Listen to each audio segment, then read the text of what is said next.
Lo que viene ahora, en la continuidad de este segundo congreso de Pensando Río Cuarto, es el panel de experiencias de desarrollo, cuyo objetivo es conocer e incorporar las experiencias de Villa María, de Rosario y de Buenos Aires con casos de éxito de intervenciones urbanísticas. Auspicia este panel SAT Río Cuarto y BLD Valores que Crecen. Vamos a invitar a subir al escenario al presidente del Instituto Municipal de Planeamiento Urbano Río Cuarto, el señor arquitecto Antonio Cartegiano. Bienvenido. Tony Cortegiano, es un gustazo tenerte en el escenario. ¿Cómo estamos? Buenas tardes. Bienvenido. Por ahí, por donde guste. Muchas gracias. Vamos a invitar entonces a uno de los expositores justamente de este panel. Es arquitecto y máster en gestión pública. Es parte del Instituto Municipal de Planeamiento de Río Cuarto. Es un gusto también recibir sobre este escenario al arquitecto Gonzalo Lozada.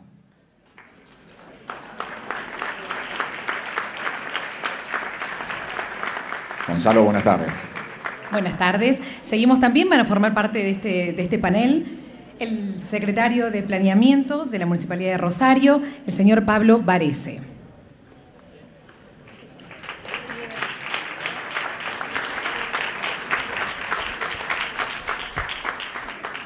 Contando su experiencia sobre un caso de planificación en la Villa 31, secretario de Integración Urbana y Social de la Ciudad Autónoma de Buenos Aires, el señor Diego Fernández. Diego, buenas tardes.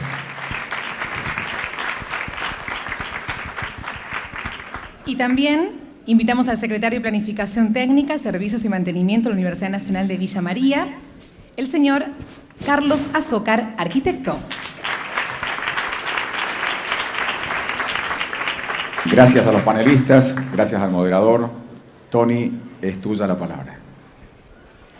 Hola, hola, hola. Bueno, ante nada agradecerle a la Fundación 2030 por este espacio, por acompañarnos a pensar en la ciudad, en el desarrollo, en la región, y es una forma de que tenemos, que estamos adoptando en el instituto para llevar adelante estas tareas de planificación junto a distintos equipos. Antes que nada quería contarles un poquito qué significa el Instituto Municipal de Planificación, quiénes somos y qué hacemos. El instituto es un órgano descentralizado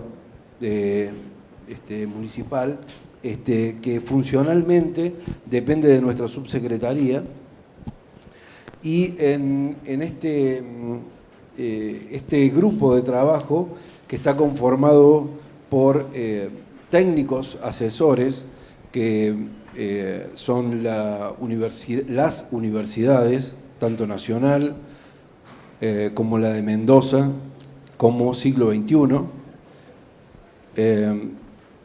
institutos y empresas de servicio y demás, colegios de especialistas, colegios de arquitectos, ingenieros, civiles, especialistas, decía recién. Entonces, entre todos estamos trabajando, que ese es el grupo asesor del INPURC, y nos ayudan a trabajar en el grupo más pequeño, que es el grupo ejecutivo del INPURC, en donde está formado por los tres partidos políticos representados en el Consejo Deliberante, la directora del área de planificación y yo como subsecretario, como presidente del área. Ahí es donde trabajamos, donde intentamos de alguna manera, hace ya 2 años, recopilar datos de qué es lo que se estaba haciendo, y entendimos que la ciudad de Río Cuarto ya hace 25 años que se está planificando, y tratamos de ver en esos términos cómo poder ayornar nuestro pensamiento, nuestra gestión, a estos trabajos y a lo que se viene y lo que es Río Cuarto hoy por hoy. Entonces, bueno, dijimos, bueno, lo primero que tenemos que hacer es buscar un modelo urbano para Río Cuarto para que a partir de acá podamos empezar a pensar en planes estratégicos.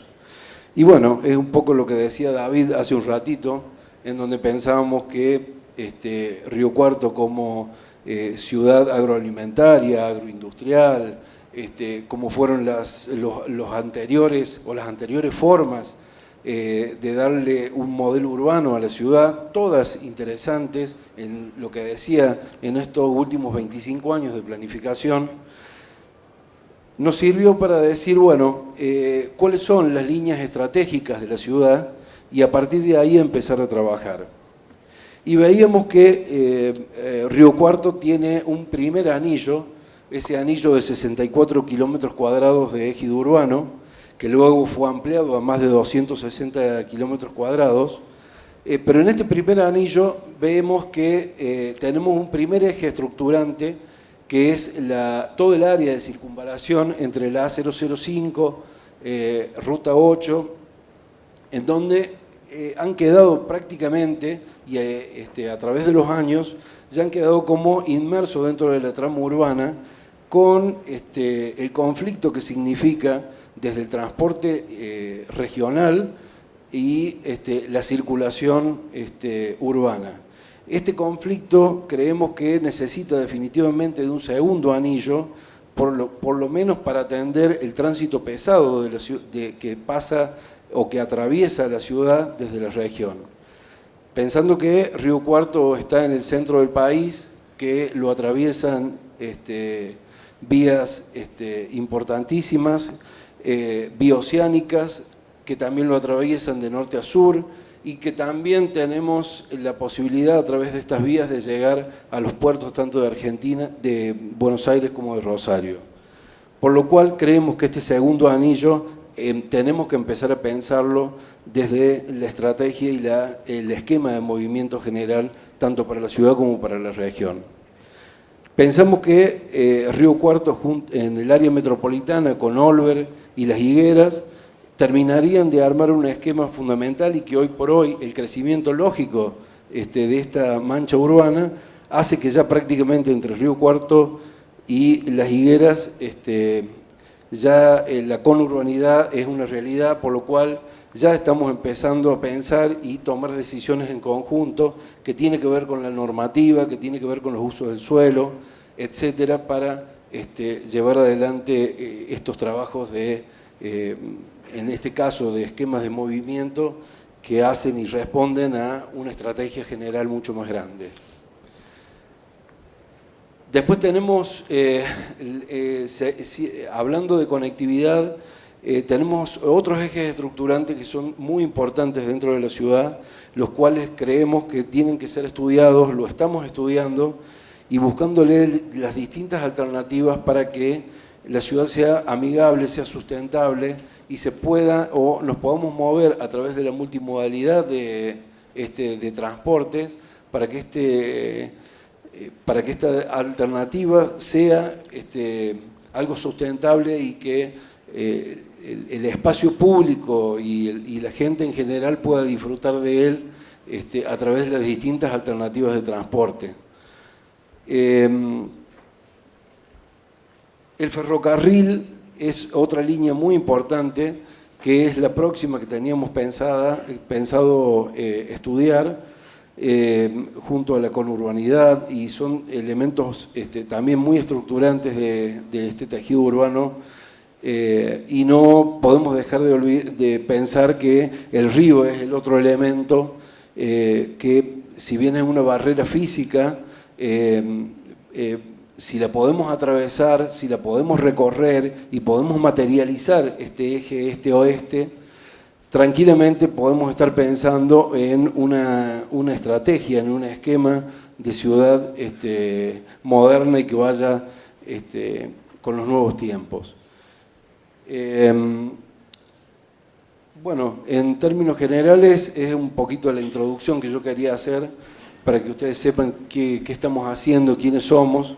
Y lo dejo en manos de Diego, que Diego se tiene que ir, así que disculpas, pero lo vamos a escuchar a él.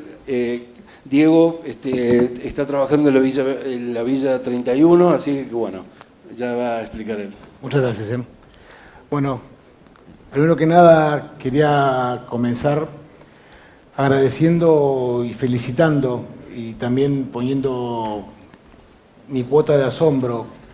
Me parece que esta dinámica, más allá de lo que surja, donde está el tercer sector como la Fundación Río Cuarto 2030, gente del gobierno, profesionales de distintos ámbitos, todos conversando no de qué va a pasar mañana, la semana que viene, el mes que viene, sino de cómo vemos el futuro. Estemos de acuerdo en algunas cosas, no estemos de acuerdo en otras, pero que ya estemos en este proceso, creo que es una cosa que es admirable y es muy valioso que desde un lugar como Río Cuarto surja esto para potencialmente todo el país. Yendo un poquito, acá está, buenísimo. Esto que ven es una foto aérea de la ciudad de Buenos Aires, con Recoleta y Barrio Norte de un lado y el barrio 31 de otro. Esto es Kia Sands en Johannesburg. Esto es la favela de Morumbi en Sao Paulo. Esto es la ciudad de Hong Kong. Esta es la ciudad de Panamá. Y esto de vuelta es mi ciudad, Buenos Aires, y la Villa 31, el barrio 31. El barrio 31 fue creado por el gobierno nacional en el año 1932. Se llamaba Villa Desocupación y se puso ahí un conjunto de gente que se había quedado sin trabajo producto de la crisis del 29. Hoy tiene 38.000 habitantes. Es más grande que el 60% de las ciudades de la Argentina. Permítame una analogía. En la ciudad de Buenos Aires viven 3 millones, pero esta ciudad adentro de la ciudad es como si la ciudad de Buenos Aires es nuestra casa, el barrio 31 es un cuarto de nuestra casa, al cual los que viven en el resto de la ciudad nunca visitan. Los que viven en ese cuarto, en el barrio 31, salen, se sientan en la casa, van al living, van a la cocina, mueven de un lado al otro, vuelven y se vuelven a meter en el cuarto. Y los que vivimos en la casa nunca los visitamos. Está cerrada, o estaba cerrada. Las diferencias en todas las fotos que les mostré lo que muestran son sistemas quebrados. No es que hay un lugar que no está bien y otro lugar que sí lo está, es un sistema que no está funcionando. Y las diferencias arquitectónicas son evidentes. Generalmente vemos de un lado edificios con curtain wall y después casas construidas de manera informal. Pero hay diferencias que son mucho más profundas. Miren esto. Educación secundaria completa en la ciudad de Buenos Aires 72%, en el barrio 31 24%, cobertura médica 81 contra 26%, trabajo formal 75 contra 36% en el barrio 31. Cada ratio social que miren pasa lo mismo. La diferencia en la estructura física tiene un correlato que es mucho más profundo en la estructura social. Pero el barrio está lleno de capital humano, está lleno de capital humano. Muchas veces desde el afuera se lo ve y dice, no, se ve con criticidad, no, hay gente que no, ladrones, no, que no. Hay mucho capital humano, mucho capital humano. Madres que cuiden a sus hijos, chicas que son amigas y se abrazan en una plaza. Este es Jonathan, un cocinero peruano que hace ese plato que se llama monstruo, que tiene 400 cosas todas fritas, es muy rico, lo comes y necesitas un par de días de régimen. ¿Cuál es el desafío que tenemos? El desafío no es hacer las calles, hacer las cloacas, mejorar las viviendas, poner luces, construir escuelas. Eso obviamente hay que hacerlo y es una condición necesaria, pero eso es solamente un medio. El objetivo que tenemos que procurar, en este caso a mí me toca como gobierno, pero como sociedad, es generar la liberación de ese capital humano en capital social. tenemos que permitir mejorar las conexiones de estas personas que tuvieron menos oportunidades para generar una liberación de capital social. ¿Y cómo estamos haciendo esto? Empezamos hablando, yo les hablaba del cuarto cerrado, empezamos a entrar, empezamos a conversar con los vecinos directamente, sin intermediarios, sin interpretadores de la realidad. Esto es muy importante para mí, no es un cuento de hadas, es duro. Y no es que cuando vas a hablar dicen, qué bueno que vinieron, qué buena idea. No, es conflicto. ¿Ven la cara de esa señora? ¿Qué me están diciendo? ¿Esto qué es? Podés generar buenos momentos, conexiones que van surgiendo, pero toda la interacción está plagada de tensión. Toda la interacción está plagada de conflicto, de reclamos. Todos estos barrios, sé que acá en Río Cuarto comentaban y lo estuvimos leyendo, y tienen a Gustavo Restrepo, que es una persona de la que hemos aprendido, le voy a contar algunas cosas del proyecto de Medellín mucho, así como también hemos tomado de Rosario, de Río, etc. Tomamos un poco también la idea de los talleres imaginarios. Acá les pasa un poco lo mismo en Río Cuarto, que tienen, me contaban, un conjunto de asentamientos. Esta gente que vive en estos lugares muchas veces lo que siente, y tienen razones de desconfianza. Dicen, ¿qué está pasando? ¿Por qué? Y está bien que sientan desconfianza. Cuando esa desconfianza se va venciendo, empezás a poder construir. Les voy a contar una anécdota. Cuando empezamos a hacer este trabajo, que íbamos recorriendo distintos lugares del barrio, siempre nos pasaba que arrancábamos y decían, no, que no, hace 10 años que no dicen cosas, nunca hacen nada. Y tenían razón. Entonces, lo que les decíamos siempre, ¿saben qué? Tienen razón. Está bien que desconfíen. Escuchame, hace 10 años que dicen que no hacemos nada. Buenísimo. En los próximos 3 meses vamos a hacer esto, esto y esto y esto.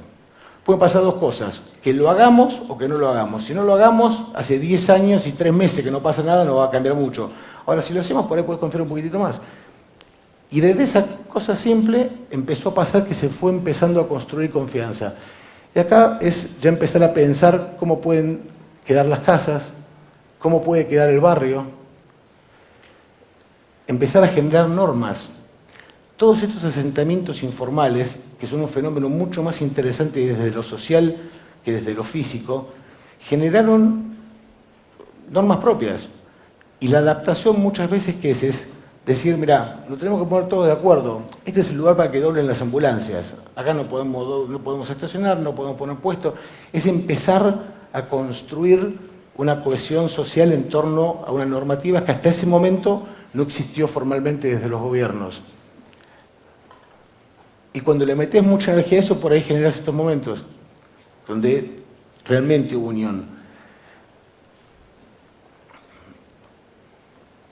Pero para poder tener las mismas oportunidades tenés que jugar en la misma cancha. Y muchas veces, o en estos asentamientos siempre lo que ocurre, y Gustavo Segre hablaba hace un momento que lo escuchaba, con respecto a todos tenemos las mismas posibilidades, ahora está en cada uno lo que hace con ellas. El desafío acá no es darle al vecino del barrio nada, que no sea oportunidades que no han tenido. Y para eso hay que nivelar la cancha. Y arrancamos por 3 áreas fundamentales. La primera, educación. Tomamos una decisión bastante audaz, que fue construir este edificio que están viendo acá, que va a estar terminado en junio del año 2019, que va a ser el Ministerio de Educación de la Ciudad de Buenos Aires. Hicimos un concurso de arquitectura, 45 proyectos se presentaron de todo el país, que lo organizó la UBA, salió ganador este proyecto, que tenemos el Ministerio de Educación, que es el edificio alto que ven allá a su izquierda, y aquí una escuela con 1.900 vacantes, inicial, primaria y de adultos. Y este edificio, primero que va a llevar educación a un lugar que realmente hace mucha falta. Imagínense, 38.000 personas, no hay una escuela dentro del barrio. Hay solamente 2 escuelas que quedan en la periferia. Es de locos, es como que Tres Arroyos no tenga una escuela dentro, para tomar una proporción del tamaño. Y acá una mención a lo que van a ver después de Medellín, porque en esto nos inspiramos. Yo tuve la suerte de estar bastante en contacto con los proyectos que se hicieron en Medellín. Aprendimos mucho de eso, de una idea maravillosa que ellos tuvieron con el concepto de las bibliotecas parques y una definición que ellos denominaron acupuntura urbana, que es poner un edificio de altísimo valor arquitectónico que se integre en un barrio vulnerable donde hace falta llevar mucha calidad, no solo social, sino también arquitectónica, con su concepto de las bibliotecas parque. Y este edificio está inspirado en ese mismo principio. Esto lo estamos financiando con un crédito que obtuvimos del Banco Interamericano de Desarrollo. La educación es fundamental. Pongo un pequeño cuento de una historia personal. Mi viejo vino de Tres Arroyos cuando tenía 14 años y vivía en un conventillo en San Telmo. ¿Por qué yo pude estar hoy parado acá? Porque mi viejo se pudo recibir de abogado. Le metió mucha garra, bueno, se recibió de abogado y eso cambió la historia de mi familia. Así como mi papá a su mamá le preguntó, ¿vas a estudiar? Yo a mis hijas les pregunto, ¿qué vas a estudiar? Esa pregunta cambia todo y la educación permite esas cosas. Salud, educación, salud. Esta ciudad de 38.000 personas tenía solamente 2 centros médicos de 11 consultorios en total que trabajaban en un turno en un extremo del barrio. No se puede estar así. Este es el primero de los 3 centros de salud nuevos que estamos construyendo. Este ya está abierto, hay 2 más. Este está en el centro, uno en el norte y uno en el sur. Este con 9 consultorios en 2 turnos y en total vamos a terminar en el 2019 con 33 consultorios en 3 centros, 2 turnos cada uno. De 11 pasamos a 66. Pero más importante que eso todavía, eso habla de edificios, pero esto habla de personas. Estamos implementando el sistema de historia clínica electrónica. ¿Esto qué es? Cualquier usuario de la salud pública, no del barrio 31, de toda la ciudad de Buenos Aires, a fin de este año, tiene toda su historia médica digitalizada. Entonces, cada vez que va al médico no tiene que repetir y relatar nuevamente todo lo que tiene con todos los estudios guardados digitalmente para que cualquiera de los profesionales lo pueda acceder. Y más importante que todo es la relación entre esa médica y ese chico. ¿Por qué? Porque se conocen, porque está el sistema de médicos de cabecera, donde a cada familia se le asigna un cuerpo médico titular y un cuerpo médico suplente. Y hablando también de aprender y colaborar entre todos, este mismo sistema es el sistema que se implementó en Brasil con muchísimo éxito y parte de esta inspiración surge de los sistemas brasileños de salud que han tenido muy buen resultado en ese sentido. Educación, salud y trabajo. Este edificio tiene un valor simbólico increíble. Esto que están viendo ahí, que hoy se llama CEDEL, Centro de Desarrollo Emprendedor y Laboral, en abril del 2016 era un galpón, que se llamaba el Galpón de Tarzán, que era uno de los 2 búnker narcos más importantes del barrio 31. En abril del 16 se hizo un operativo muy grande con la Justicia Federal y la Policía Federal, y se golpeó muy fuerte las 2 bandas de narcotraficantes que había en el barrio 31. Y se tomaron los edificios. ¿Qué hicimos? En este edificio construimos este centro. Y la verdad es que tuvo un resultado que fue súper esperanzador. Le voy a contar un dato. Acá hacemos 3 cosas. Primero, formalizar los comercios. En el barrio 31 hay 930 comercios y 300 puestos de feria. Hicimos un estudio económico con la Universidad de Itela y tenemos un volumen de transacciones comerciales en el barrio 31 que es equivalente a 1/3 de uno de los shoppings más grandes de la Ciudad de Buenos Aires. Estimamos algo parecido a 50 millones de pesos mensuales de transacciones. Es comercio lícito, ejercido de la manera informal. ¿No tiene sentido? Hay que formalizarlo, hay que incorporarlo a la economía y todos van a ganar, la economía y la sociedad, pero también el vecino. 1, formalizar. 2, integrar laboralmente, que es ayudarle a la gente a que pueda acceder al mercado laboral de la ciudad formal. Y hablar con las empresas. Y esto es muy importante. No es que hay un problema en un lado, está en los dos. Yo tengo la suerte de haberme juntado con casi todos los empresarios importantes del país, Foro, IDEA, AC, de cualquier organización relevante, hemos tenido oportunidad de juntarnos y charlar con ellos. Siempre les decimos lo mismo y por suerte tenemos excelente repercusión. No necesitamos voluntariado, no, lo único que queremos es ayúdennos a dar laburo. Hablen con sus directores de recursos humanos y cuando vean un currículum que dice manzana no sé cuánto, casa no sé cuánto, en lugar de decir, de la villa, digan, es de la villa. Ese cambio empieza a cambiar todo. Nosotros calculamos que tenemos aproximadamente 1.700 personas desempleadas en el barrio. En el primer año de operación pudimos emplear a 180. Es un número importante, pero queremos crecer mucho más rápido. Y el tercer punto, que es el que más nos impacta, es empezamos a armar, nos juntamos con Accenture, que es una consultora muy importante, armamos un recorrido que llamamos Camino Emprendedor. Tenemos 44 cursos organizados en un track de desarrollo. En un año de operación, 1 de cada 10 personas de la población económicamente activa del barrio entró en uno de estos cursos y lo terminó. Y 2 de cada 10 se anotaron y lo dejaron. Y 4 de cada 10 los visitaron y se interesaron. Es un resultado fenomenal en proporciones hablando. No imaginamos que íbamos a tener tan buena repercusión. Estamos abriendo 2 centros más con esta misma modalidad para acercarlo a más gente, porque claramente capacitar es una herramienta crucial para conseguir mejor trabajo. Este es uno de los cursos que damos. Comerciantes. Esta señora tiene un comercio que queda al lado de ese centro. Esta foto la pongo porque está bueno empezar a ver las cosas desde una realidad humana. Esta señora se llama Raquel, tuvo un problema con la justicia, se puso ese negocio, labura todos los días como loca, hace unas milanesas con harina de mandioca que son increíbles, que todos los miércoles las comemos cuando hacemos una reunión de equipo. Esa es la señora que ella se formalizó porque todos los miércoles con el equipo almorzamos y le decimos, no te puedo pagar por caja chica si no me das una factura. Entonces, bueno, se inscribió, se formalizó. Enfrente de este lugar pusimos un lugar de AFIP y AGIP. Tenemos el primer lugar de la AFIP en un barrio informal en la Argentina, hasta acá adentro, junto con la agencia de recaudación local.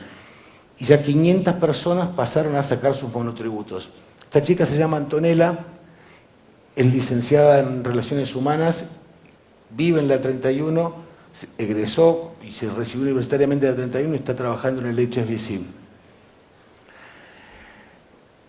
Cambio de eje, nos vamos a Hábitat. ¿Cómo hacemos para que la gente del barrio viva mejor? 2 cosas. En primer lugar, tomamos la agenda de la ONU, que es fortalecemos el arraigo. Toda vivienda mejorable la podemos mejorar, se mejoran. Las que no. 1.100 viviendas, estamos relocalizando un terreno que adjuntamos al barrio, 8 hectáreas, que compramos a YPF, que va a estar terminado de septiembre de este año a junio del 2019. Y las restantes viviendas del barrio las estamos mejorando. Isabel es una de las personas que fue de las primeras que mejoramos su vivienda. La mamá de esta foto se llama Elizabeth, la hija se llama Nilsa. Lo bueno de darle mejorado a la vivienda es que la perspectiva de vida de Nilsa cambió para siempre, porque se crió de una manera diferente. Esa chica va a nacer y se va a criar en una casa con una estructura que le permita tener mejores chances de terminar la escuela, tener mejores chances de empezar una carrera universitaria. Estas son las primeras viviendas nuevas. Si alguna vez van a Buenos Aires o si fueron, agarran la autopista Ilia de mano derecha, las van a ver. Estas son las primeras viviendas nuevas que ya entregamos. Todas esas viviendas azules ya están entregadas y les pusimos paneles solares para que sean más baratos los costos de mantenimiento. Y acá hay un punto que es importante. La equidad implica tener las mismas oportunidades y las mismas responsabilidades. ¿Qué estamos haciendo con estas viviendas y con todas las viviendas del barrio? En primer lugar, estas son las primeras 40 viviendas en el barrio 31 que tienen posesión formal y por los que la gente paga mensualmente. Todas las viviendas del barrio 31 van a abonar la tierra.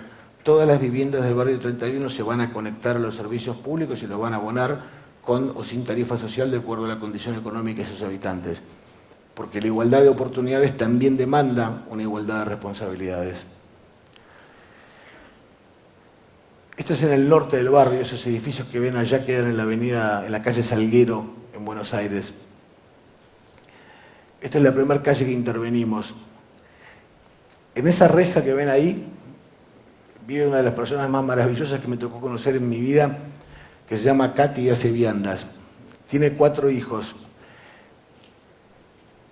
¿Cómo le podemos pedir a Katy que su hija tenga la misma chance de terminar la escuela secundaria que la mía, si tienen que salir todas las mañanas para ir a llevar a sus hijos al colegio por ahí? Hoy eso es eso. Y es muy importante para mí, lo que yo aprendí, lo que a mí me cambió mucho la forma de ver las cosas, es que uno a veces viene con su mirada, pero hay que ver las cosas desde el punto de vista del otro.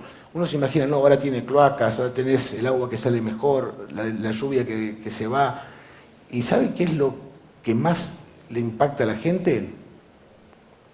Los chicos pueden andar en bicicleta, pero no se puede andar en bicicleta con barro. Los chicos que viven en esas condiciones de falta de infraestructura no saben andar en bici porque no tienen a dónde aprender. Pueden andar en bicicleta. Segundo, cosa que valora, que me lo contaba Katy, que me asombró tanto, cuando va la mamá, tiene una chica de 14 años y 3 nenes chiquititos, iban a la escuela a la mañana, si se cae un nene que pasa, volvían todos. ¿Por qué? Porque ella no iba a llevar a su hijo embarrado a la escuela. Entonces todos perdían el día de escuela porque uno se había caído. Son chicos que van a la escuela con 2 pares de zapatillas. Uno para caminar por el barro, terminan del barro, se lo cambian y ponen otro. Entonces la infraestructura urbana no solo lleva agua potable, no solo lleva iluminación pública, no solo lleva un mejor desagüe local o pluvial, lo que lleva es poder aprender a jugar en bicicleta, poder terminar la escuela con más posibilidades. Y cuando se hace infraestructura, la gente empieza a cambiar por sí misma. Esta es una carnicería que queda 2 cuadras de ahí, carnicería no, despensa, de un tipo que se llama Jimmy, que también labura, tiene unos colectivitos que van a punta al barrio. Miren la calle como estaba toda llena de barro. Miren la calle, pero miren el local. En el local el gobierno no hizo nada. Nosotros lo único que hicimos fue le dimos uno de los cursos, estos que les comentaba, que llamamos de promoción de ventas, que enseñamos cómo mejorar tu negocio, cómo mejorar tus chances de vender más. Y miren lo que hizo. ¿Pero por qué? Hicimos la infraestructura y la gente empieza a cambiar y a mejorar su vivienda. Esto está comprobado, también lo aprendimos, pasa en todo el mundo. Cuando haces la infraestructura, toda la gente también mejora por sí misma. Y por último, espacios públicos. Esta plaza se llama oficialmente Plaza 103, pero en el barrio se la conocía como la Plaza de los Fisuras, porque a la noche, y muchas veces de día también, esa plaza estaba llena de chicos y no tan chicos drogándose. Los espacios públicos, cuando uno vive en viviendas más chicas, son súper demandados. Y la gente en los barrios informales tiene un nexo de comunidad mucho más fuerte que el que tenemos los que vivimos en los barrios formales. Eso es muy bueno aprender. La comunidad es súper fuerte.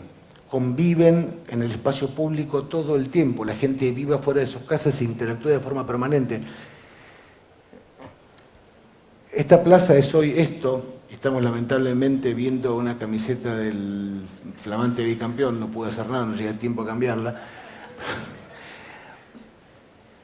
Pero, ¿qué es lo que pasa hoy? Hoy le mostraba a alguno de los panelistas un video que nos habían mandado. Esta plaza 10 de la noche llena de chicos jugando. La misma plaza donde hace un año tenías chicos y no tan chicos que se drogaban. Muchas veces hace falta que la policía actúe sobre el narcotráfico, pero la droga también se va con chicos jugando a la pelota, con chicos amacándose, con mamás cuidando a sus nenes.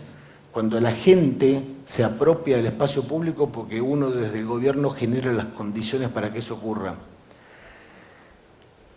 El trabajo que estamos tratando de hacer es devolverle y darle a todos los vecinos del barrio 31 una cosa muy sencilla y muy valiosa, que es la posibilidad de alcanzar sus sueños.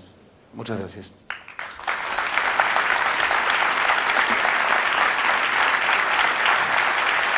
Y les pido disculpas, me tengo que ir, tengo que agarrar un avión. Chao. Bueno, seguiría con la palabra el arquitecto Gonzalo Lozada. Buenas tardes, voy a evitar el protocolo. Por supuesto, sí, agradecerle a la Fundación 2030 por haber invitado al Instituto Municipal de Planificación Urbana, en nombre de quien voy a hablar. será un escenario más del que compartimos.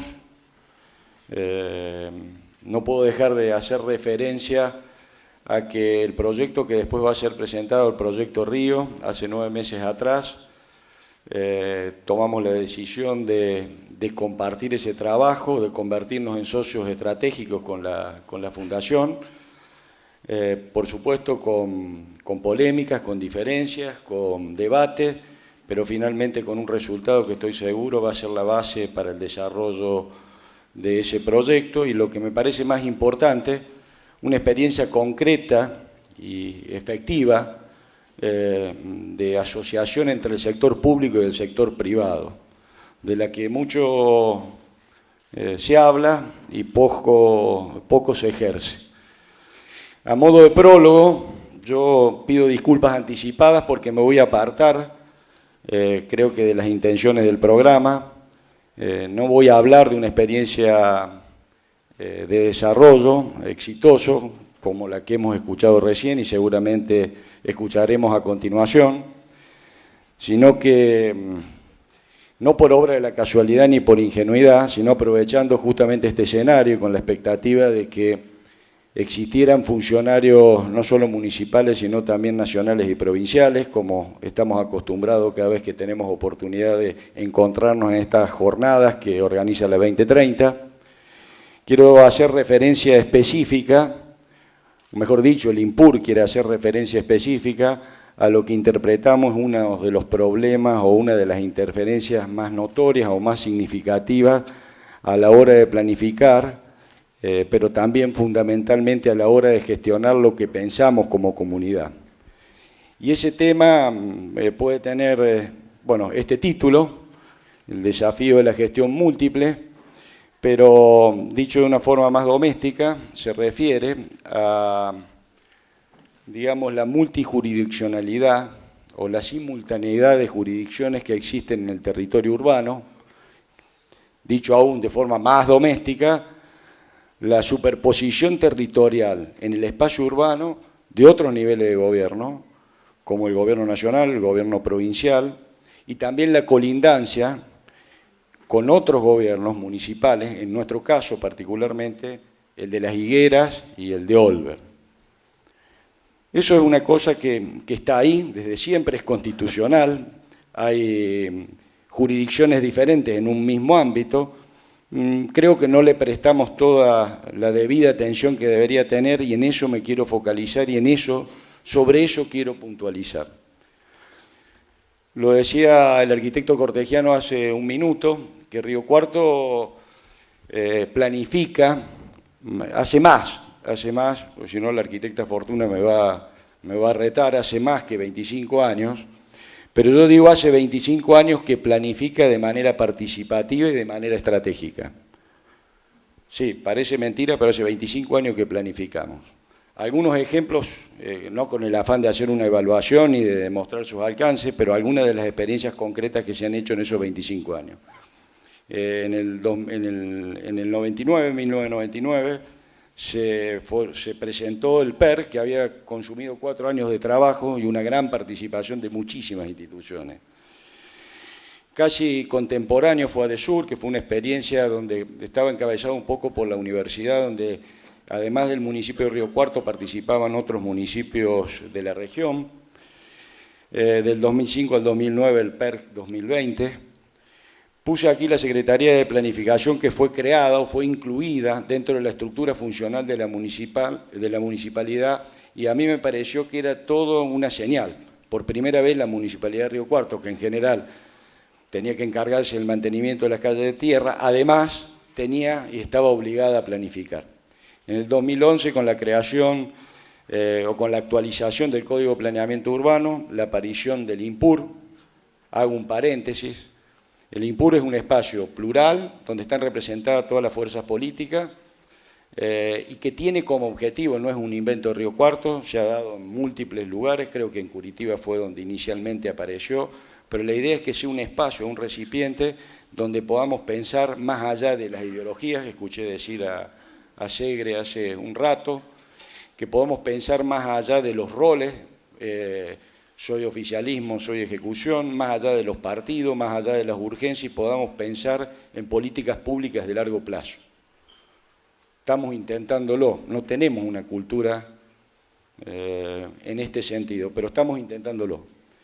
Y también en el 2011 el Plan Estratégico Gran Río Cuarto, donde también participaron las comunidades de Olver y de Higueras, de las Higueras. Bueno, hasta aquí todo bien, ¿no? Están sorprendidos, ¿no? Hace 25 años que planificamos, y planificamos de una manera o de un procedimiento más o menos moderno. Ahora la pregunta es, ¿realmente cuando planificamos, y que implica convalidaciones, que significa acuerdos entre los miembros que participativamente discuten, es si realmente acordamos o simplemente consentimos, presentamos las estrategias, decimos cosas, nos ponemos de acuerdo, pero nos comprometemos con esos acuerdos, los trasladamos a la acción, somos consecuentes con eso que acordamos, porque si no lo hacemos, quiere decir que no gestionamos nuestras estrategias, y entonces la planificación pasan 25 años y seguimos pensando. Y esto no tiene un culpable individual, ni siquiera un culpable institucional. Es una responsabilidad de todos. Yo sé que lo que estoy diciendo es políticamente incorrecto, pero es toda la intención de que reflexionemos sobre el rol más allá de la mesa de discusión, sino el rol a la hora de invertir en obra pública, del rol o del compromiso que asumimos a la hora de definir política, sobre todo cuando las urgencias apuran. Una secuencia rápida de esta situación que les planteaba al principio de superposición jurisdiccional. El modelo de desarrollo urbano Río Cuarto, en todas las experiencias de planificación que mencioné anteriormente, por lo menos coinciden en que estos son los ejes estratégicos, las trazas estratégicas. El río, que de hecho, desde el punto de vista jurisdiccional, no hace falta, gracias, que desde el punto de vista jurisdiccional es de la provincia. Es decir, desde el punto de vista de la titularidad, el río es de la provincia, a pesar de que está como uno de nuestros ejes fundamentales o una de nuestras estrategias fundamentales. El ferrocarril, que es jurisdicción territorial de la nación. Las rutas nacionales están señaladas, la A005, la Ruta 8, pero por supuesto la 158 pasando por Higuera y los empalmes de la 36, es decir, las rutas nacionales y provinciales. Vieron que a veces miramos pero no vemos, ¿no? En realidad nuestra estrategia como ciudad está fundada en territorios que no son de la ciudad desde el punto de vista formal. No termina ahí. Le agregamos, le superponemos a este plano otros territorios nacionales y provinciales que están superpuestos, sobrepuestos en el territorio de la ciudad. El batallón de Olver, el área material de Río Cuarto, que dicho sea de paso, les digo, tiene 600 hectáreas. Esa es la superficie que ocupa. Es casi más grande que la ciudad efectiva y real, la mancha urbana de las Higueras. Los hospitales, la policía, las escuelas primarias, las universidades, la Universidad Nacional, ¿no? Miren, si fuéramos médicos y hiciéramos un diagnóstico con un viejo sistema de diagnóstico, sería la radiografía. Yo diría que nuestro esqueleto en términos de ciudad está fundado, está sostenido justamente por territorios que no le corresponden a la ciudad o que por lo menos desde el punto de vista formal no son de su jurisdicción. Es decir, tenemos una estrategia y tenemos un territorio urbano que creemos que es absolutamente urbano, pero que en realidad tiene territorios que no lo son. No termina en lo físico, porque esta compleja trama de territorios superpuestos o de jurisdicciones superpuestas, hay que sumarle una mucho más compleja trama de roles superpuestos, porque de aquel rol histórico o rol tradicional de los municipios que hablábamos recién, conservar las calles de tierra, la higiene urbana, el alumbrado público.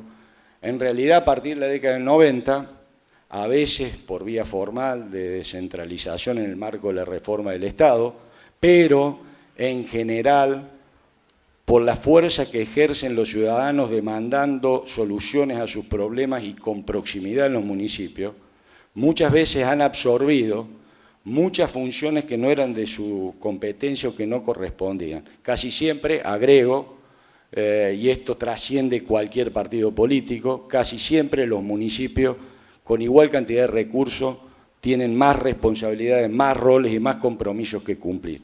Y si no, díganme que, perdón, vas muy rápido, pasa para atrás, por favor.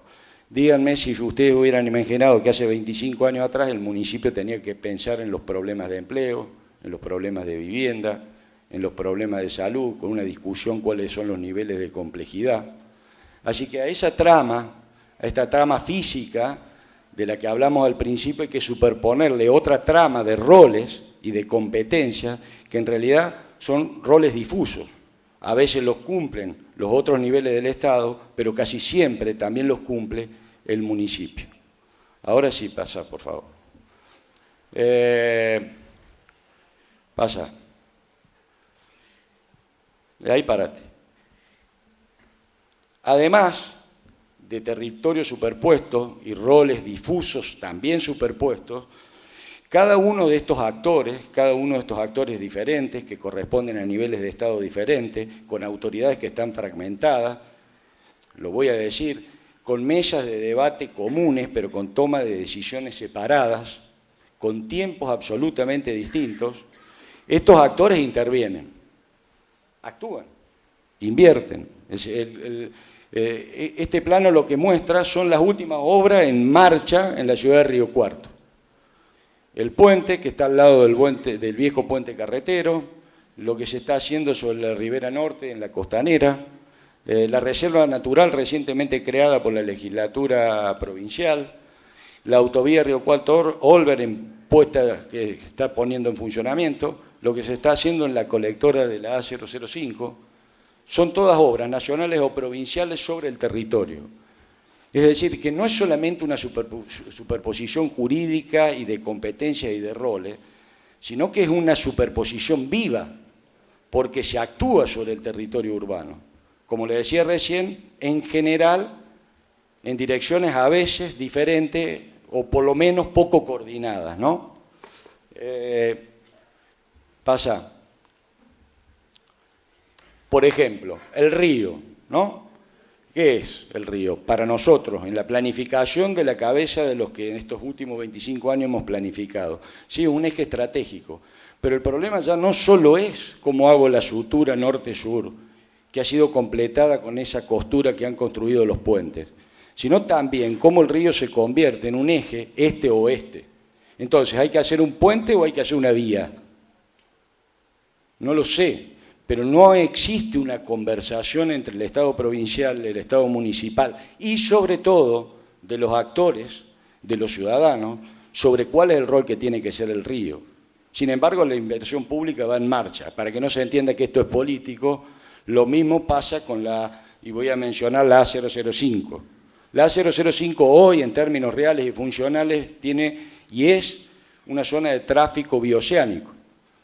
Ustedes, no hace falta, los que son de Río Cuarto, que les explique la cantidad de camiones y el conflicto que eso significa, porque también en términos reales, la A005 es una vía urbana. Entonces la pregunta, estamos haciendo una colectora pensando que eso seguirá siendo una ruta internacional. Ahora la pregunta es, ¿no tendríamos que haber invertido en una ruta alternativa que desviara el tránsito pesado por otro lugar? Lo que pasa es que está la teoría de que al caballo regalado no se le miran los dientes. Estoy siendo muy incorrecto políticamente. Pero tenemos que empezar, y esto no es una pasada de factura, a pensar que en realidad los otros niveles de gobierno actúan sobre un territorio que será competencia de ellos, pero que es incumbencia nuestra. Pasa.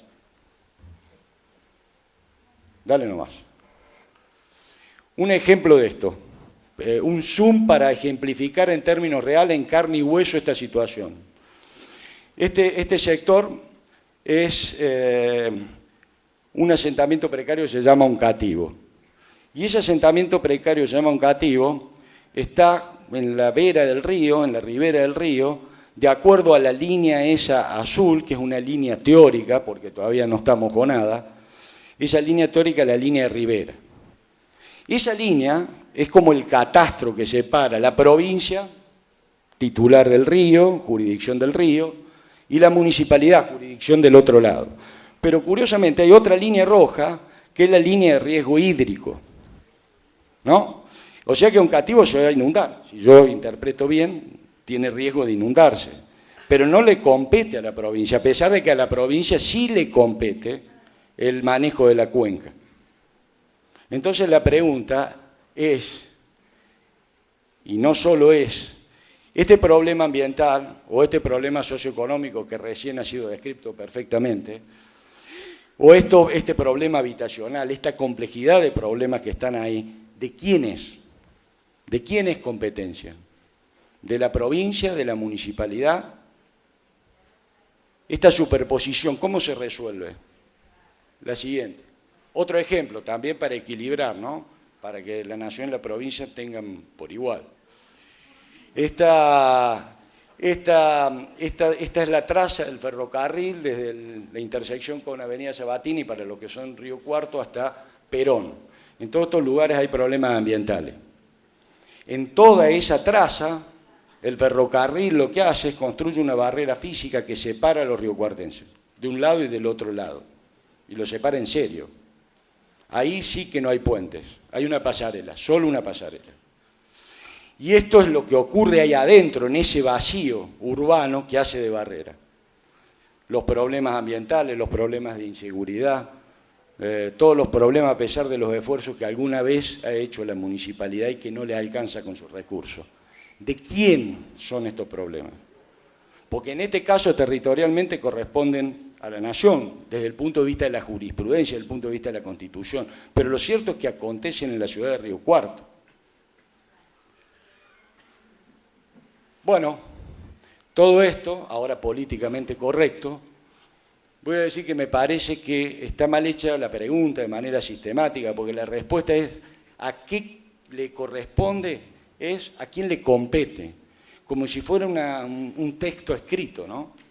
La jurisdicción compete a tal, el catastro le compete a tal, pero ¿a quién le incumbe? Nos tiene que incumbir a todos. Es incumbencia concurrente de todos los niveles de gobierno. No podemos quedarnos en esa definición y esa fragmentación de la ciudad. Y para eso necesitamos un compromiso de los otros actores para esto. Dale nomás. Para eso, decíamos, hay que pasar de esas competencias separadas a incumbencias múltiples. Ya no se trata de a quién le corresponde, sino que nos corresponde a todos. Dejar los niveles y las jerarquías estatales para pasar a las relaciones interestatales. Me quiero detener acá. De una institucionalidad aislada o de autoridades fragmentadas o de niveles diferentes, que no siempre nos escuchamos y que a veces tenemos intereses también diversos, no digo contradictorios, pero vuelvo a insistir, a veces poco coordinados, es necesario construir una institucionalidad común. Pero cuando digo una institucionalidad, no es una mesa de debate, es una mesa para la toma de decisiones. Es una mesa donde podamos definir cosas, donde nos comprometamos, donde no hagamos una gestión o una planificación que simplemente se trata de decir estoy de acuerdo, sino me tengo que comprometer. Donde podamos decir, mira, a este caballo le faltan dientes, o este caballo no nos sirve para el camino que nosotros tenemos que hacer o para el trayecto que tenemos que hacer. De las acciones aisladas a las acciones concurrentes. Pasa nomás, por favor. Un pequeño ejercicio ya para ir terminando. Fíjense, si nos pusiéramos de acuerdo entre los municipios de Olver, Las Higueras, el Estado Nacional y el Estado Provincial, en definir que estas trazas o este esqueleto que veíamos en la radiografía o en estos ejes estratégicos del río, el ferrocarril, ser consecuentes en 3 criterios, solo 3 criterios, que es que en esas trazas vamos a hacer parques lineales y que en esas trazas las vamos a utilizar para mejorar la conectividad y la accesibilidad de los ciudadanos y que en esas trazas las vamos a utilizar para que la ciudad deje de seguir dispersándose y se empiece a compactar, para que haya una lógica de la economía y de la densidad que sea razonable y que haga viable a la ciudad. Miren, pasaría esto, el río sería un parque lineal, que tendría una vía que nos conectaría este-oeste, el ferrocarril dejaría de ser un ferrocarril de cargas para transformarse en un ferrocarril de pasajeros, situación que prácticamente la situación actual no cambiaría nada, porque de hecho está en desuso, no está siendo utilizada. Solo alguna frecuencia mensual puede pasar algún tren de carga, pero en general es un espacio vacío, como vimos bien en las fotos anteriores. Y si a ese espacio le agregáramos una vía o una conectividad, que no necesariamente tiene que ser una avenida, puede ser un tren, puede ser una bicisenda, puede ser algo que nos transporte, que nos facilite esa comunicación que tiene que necesariamente haber entre la ciudad, entre las partes de la ciudad. Sigamos. Y si también hiciéramos lo mismo con la A005, de convertirlo en un parque lineal, estoy hablando de los tres criterios de intervención: parque lineal, vía o conectividad, accesibilidad, más densificación para compactar la ciudad, se convirtiera eso en una avenida urbana que permitiera al lado, en el pedazo de sección de la ruta, hacer un parque. No es difícil, hay vecinos acá, el que pasa por Cabrera y Dehesa lo ha visto en una sección de ruta más chica. No estamos hablando de una inversión de la obra pública enorme, sino en coordinar y hacer coincidir las estrategias de los diferentes niveles del Estado y dejar de superponernos. Y si la Ruta 8 se convirtiera en un corredor industrial, prácticamente le diría que esa planificación que hacemos hace 25 años prácticamente tendría un soporte, un esqueleto bastante sólido y se hubiera puesto en marcha, y hoy nos estaríamos preguntando si es que planificamos o cómo pensamos, sino cómo seguimos gestionando. Por supuesto, para eso hace falta no solo mirar, sino también hace falta ver, y hace falta tener un esfuerzo para entender que cuando uno planifica tiene que comprometerse, no alcanza simplemente con escuchar y consentir. Una agenda de actuación posible, muy simple, de algunas cosas que se podrían hacer, de un primer paso en este sentido, una invitación a todos los gobiernos, incluido al municipal, a que pudiéramos hacer esto.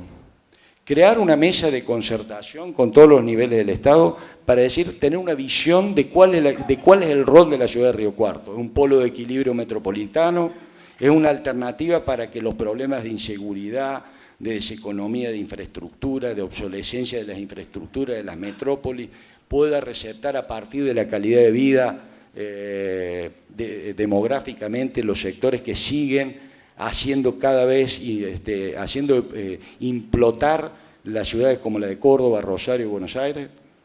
Puede ser que esto sea, bueno, un centro de logística y de carga, puede ser que el Río Cuarto sea una ciudad agroindustrial.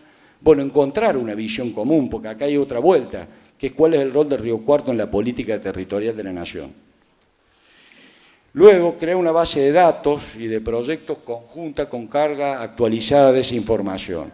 Mire, si usted va a trazar la línea de Rivera, me tiene que decir dónde está la línea de Rivera. Y tenemos que compartir la fórmula técnica y la fórmula política que esa decisión tiene.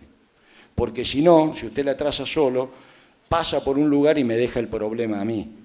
Y ya está, ya no es más competencia, pero le aviso que sigue siendo incumbencia suya.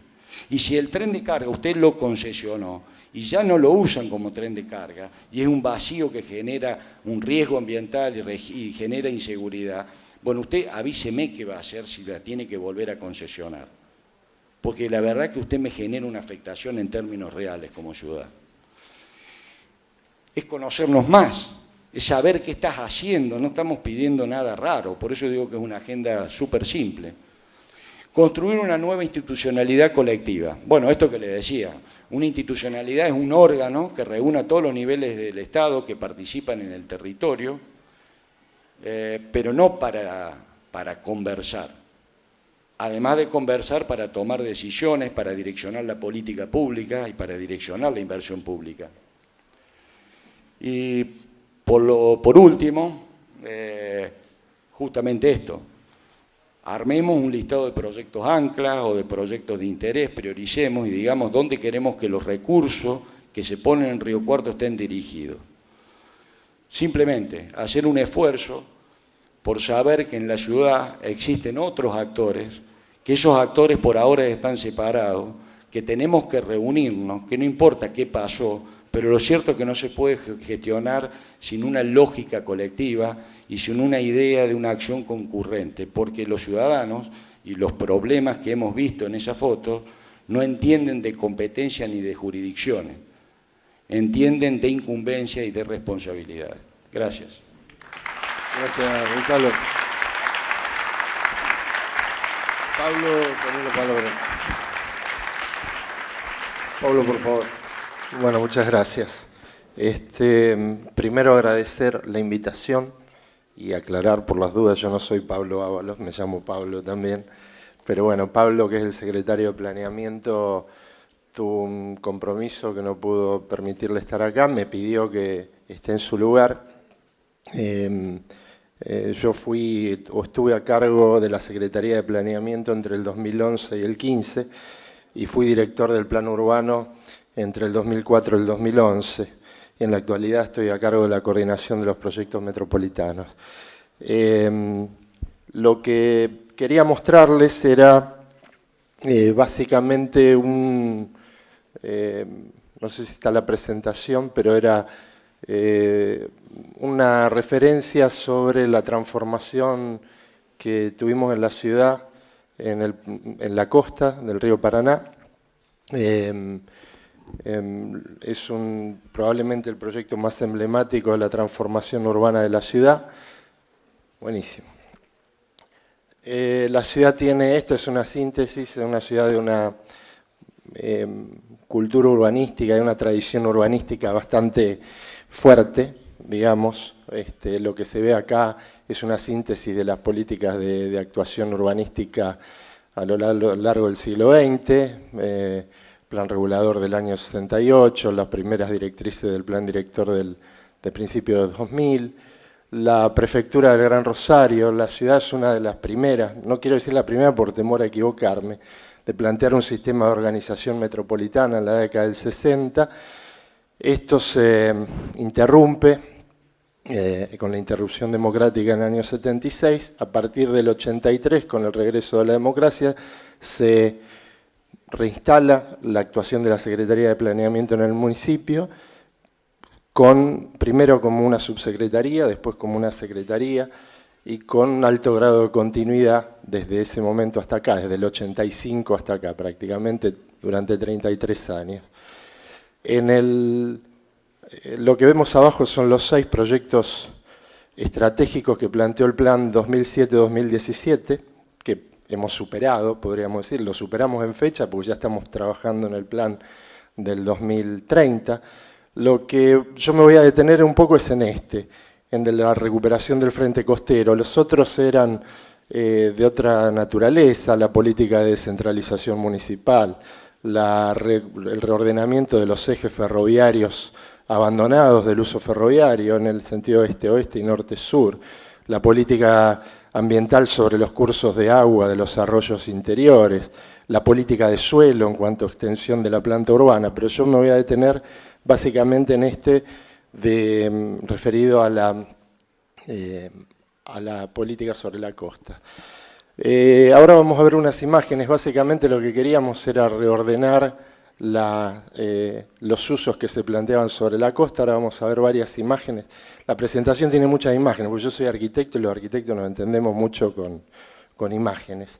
Entonces, tiene muchas imágenes de lo que era antes y lo que es ahora. Lo que nos planteábamos era reordenar la costa norte para las actividades recreativas, deportivas. Empieza está orientada prácticamente a las costas de acceso netamente público, las playas públicas, los clubes. Ese límite es más o menos de la cancha de Central hacia el norte al puente Rosario Victoria. La costa central, donde planteábamos la reconversión urbana de las actividades portuarias que había en este sector, incorporándola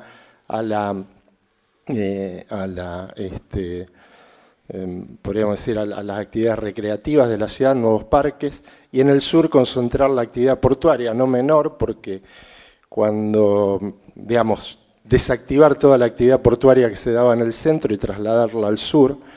Esto viene de la mano también del reflejo de algunas políticas nacionales durante la década del 80 y del 90, la ley de puertos en la década del 80, la ley de emergencia económica de la década del 90, que promueve la desafectación del suelo nacional en la ciudad de Rosario. En ese sentido, la ciudad toma una iniciativa muy importante con la Nación.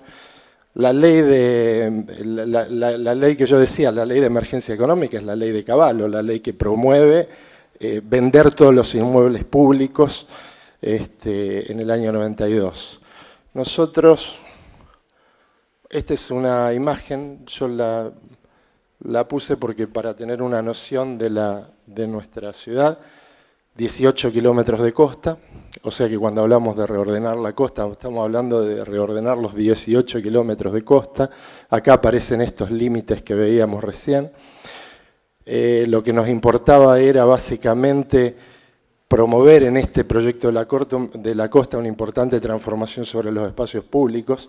El plan pretendía llegar al 2017 con una ecuación que nos diera más de 12 metros cuadrados de espacio público por habitante. Lo que promueve la Organización Mundial de la Salud es eso, entre 10 y 15 metros cuadrados de espacio público por habitante, es decir, dividir la superficie de espacios públicos por la cantidad de habitantes y tomar ese dato. Finalmente, nos parecía importante que la costa tuviera esta capacidad de reconvertirse en espacio público. El espacio público es el espacio más democrático de la ciudad, es el espacio donde somos todos iguales.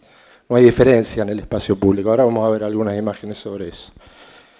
Y la costa había sido, acá aparecen una serie de intervenciones sobre la costa central, enumeradas, las vamos a pasar después en imágenes, no me voy a detener puntualmente en alguna de ellas. Estas eran algunas de las imágenes de la costa de la ciudad, es decir, las manzanas de la ciudad que llegaban hasta un límite, donde la estructura ferroportuaria ponía una barrera a la ciudad. Hay una frase en la ciudad que a mí no me gusta, porque me parece muy simple y muy de subestimar a lo que fueron los habitantes del siglo pasado, ¿no? Porque muchos dicen, qué bueno, Rosario dejó de darle la espalda al río, de pronto ahora descubrimos que tenemos el río. No descubrimos que tenemos el río. Durante el siglo XX, el puerto y el río eran el rol productivo, el factor productivo más importante de la ciudad, es decir, el segundo puerto cerealero del mundo, no de la Argentina. Es decir, la bolsa de comercio de Rosario cotiza con la de Chicago, no cotiza con otra bolsa de comercio de otra ciudad de igual característica. Hoy sale de los puertos del área metropolitana, no ya de este puerto de la ciudad, el 70% de las ciento y pico de millones de toneladas de granos que salen de la... O ustedes que viven aquí cerca de General Dehesa, todos esos trenes que salen de General Dehesa con los derivados de los cereales van hasta Rosario, salen ahí es ahí donde salen al mundo. Este era el perfil productivo, la matriz productiva de la ciudad. Este era el perfil de la costa de la ciudad, la costa central, en la década del 30. Este era el perfil de la costa en la década del 80. Se ve en construcción el primer proyecto emblemático, podríamos decir, que se empieza a construir en la década del 80, que es el Parque España, que es un proyecto de integración entre el gobierno español y el gobierno local. Y se ven todavía, la construcción es un proyecto del estudio de Bohigas, y se ve todavía los puertos, en el puerto los barcos cargando en los galpones y el Centro Cultural Parque España ya en construcción. Estas son imágenes del Parque España terminado. Esta era la estructura ferroportuaria de la ciudad. Acá está el río, ¿no? Los hilos, las vías, un muro que recorría el frente sobre la calle, por lo menos en toda la costa central era de estas características. Así era en la década del 90, lo anterior era la década del 80. Así era en la década del 90. Bueno, acá creo que ya el muro no estaba, se había empezado a hacer la avenida de borde de todo este espacio, algunas de las obras de movimiento de suelo, algunos de los silos se demolieron, otros se mantuvieron. Esta es la imagen de ese espacio ahora, digamos, lo que llamamos el Parque de las Colectividades. En el año 2011 se inauguró. Este es el uso que tiene el Parque de las Colectividades. Así es de noche. De día es un poco más todavía. O sea, los 12,5 metros de espacio público por habitante que decimos no es solo una cuestión cuantitativa de una ecuación de números entre población y superficie. Implica esto para los ciudadanos, implica esta integración al uso colectivo. Ahí no había ningún evento en particular, era solamente una convocatoria a un picnic nocturno. Así es como lo llamamos.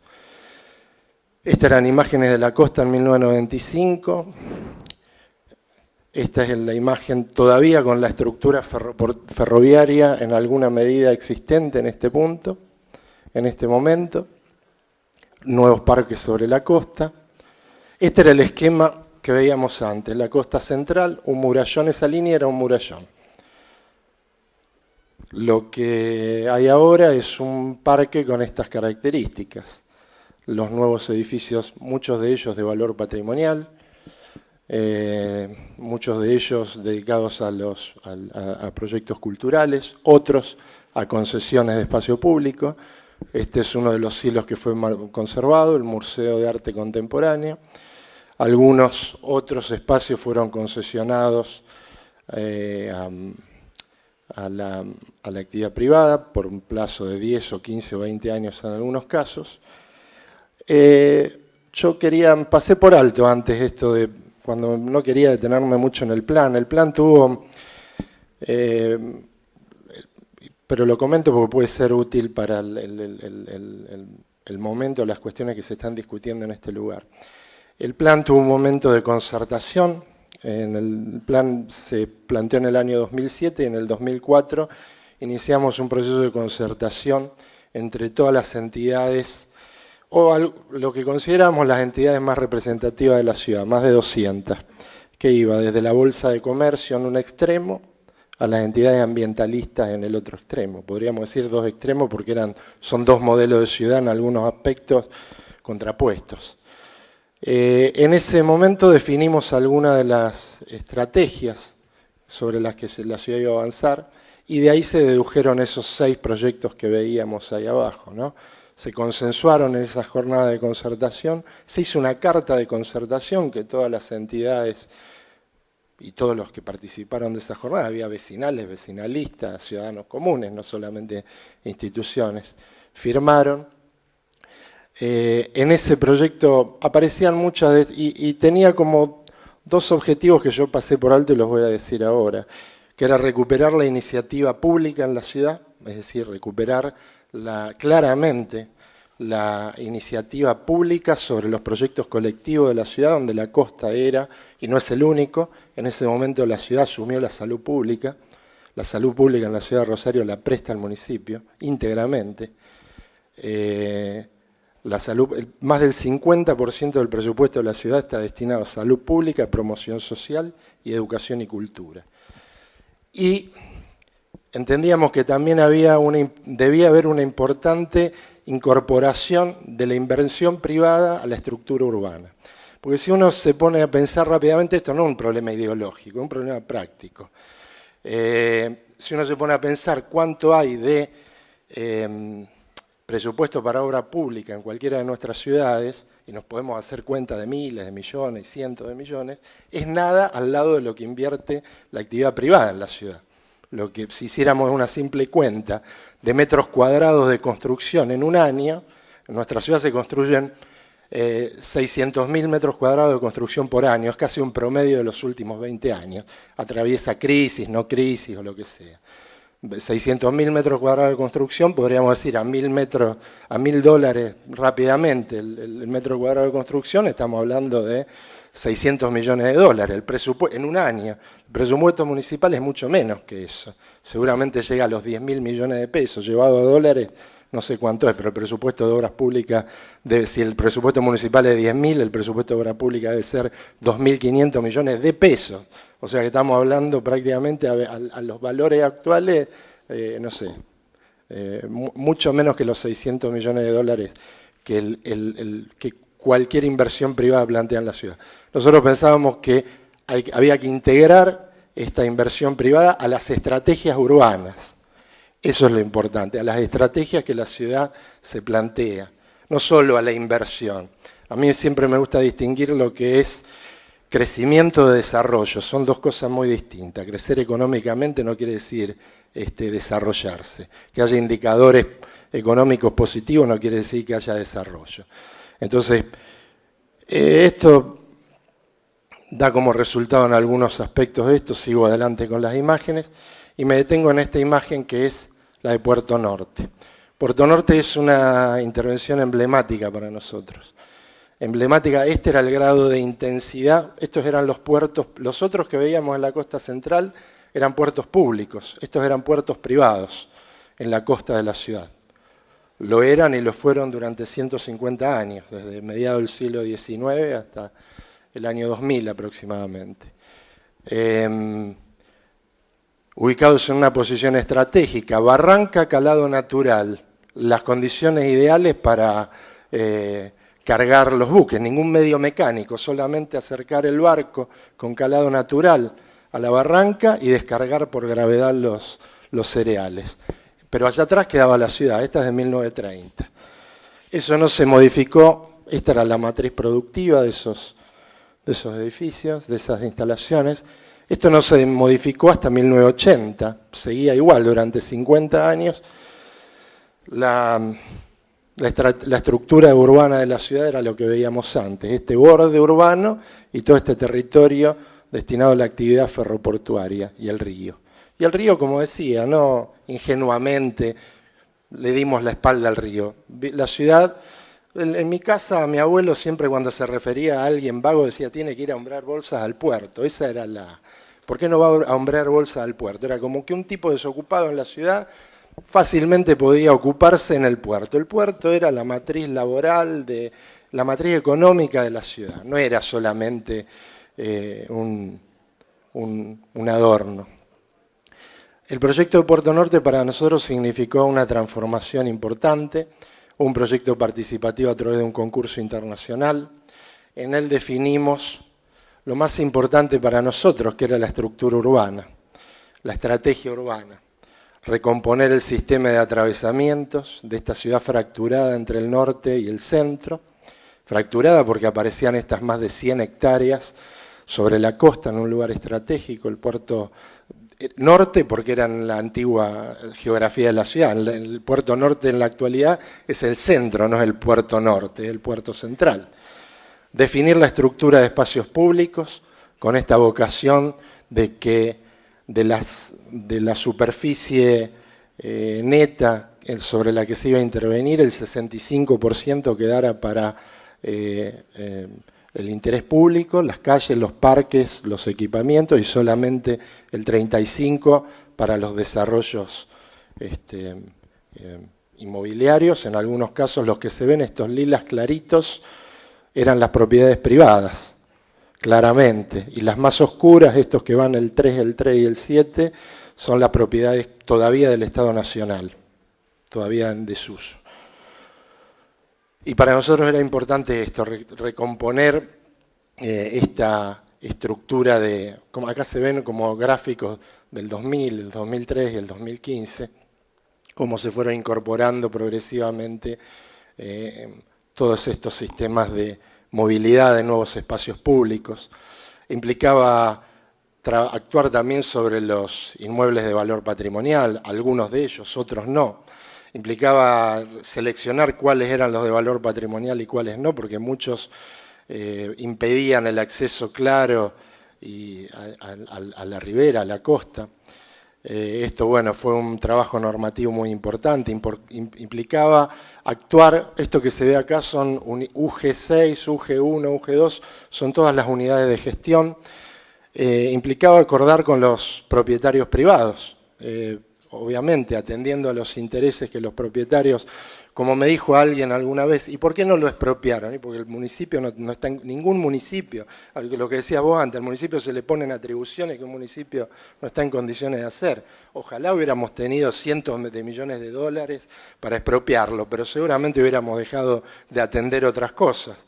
Se llegó a un acuerdo con cada uno de estos propietarios privados, este es más o menos el esquema. Lo que se ve verde es claramente público,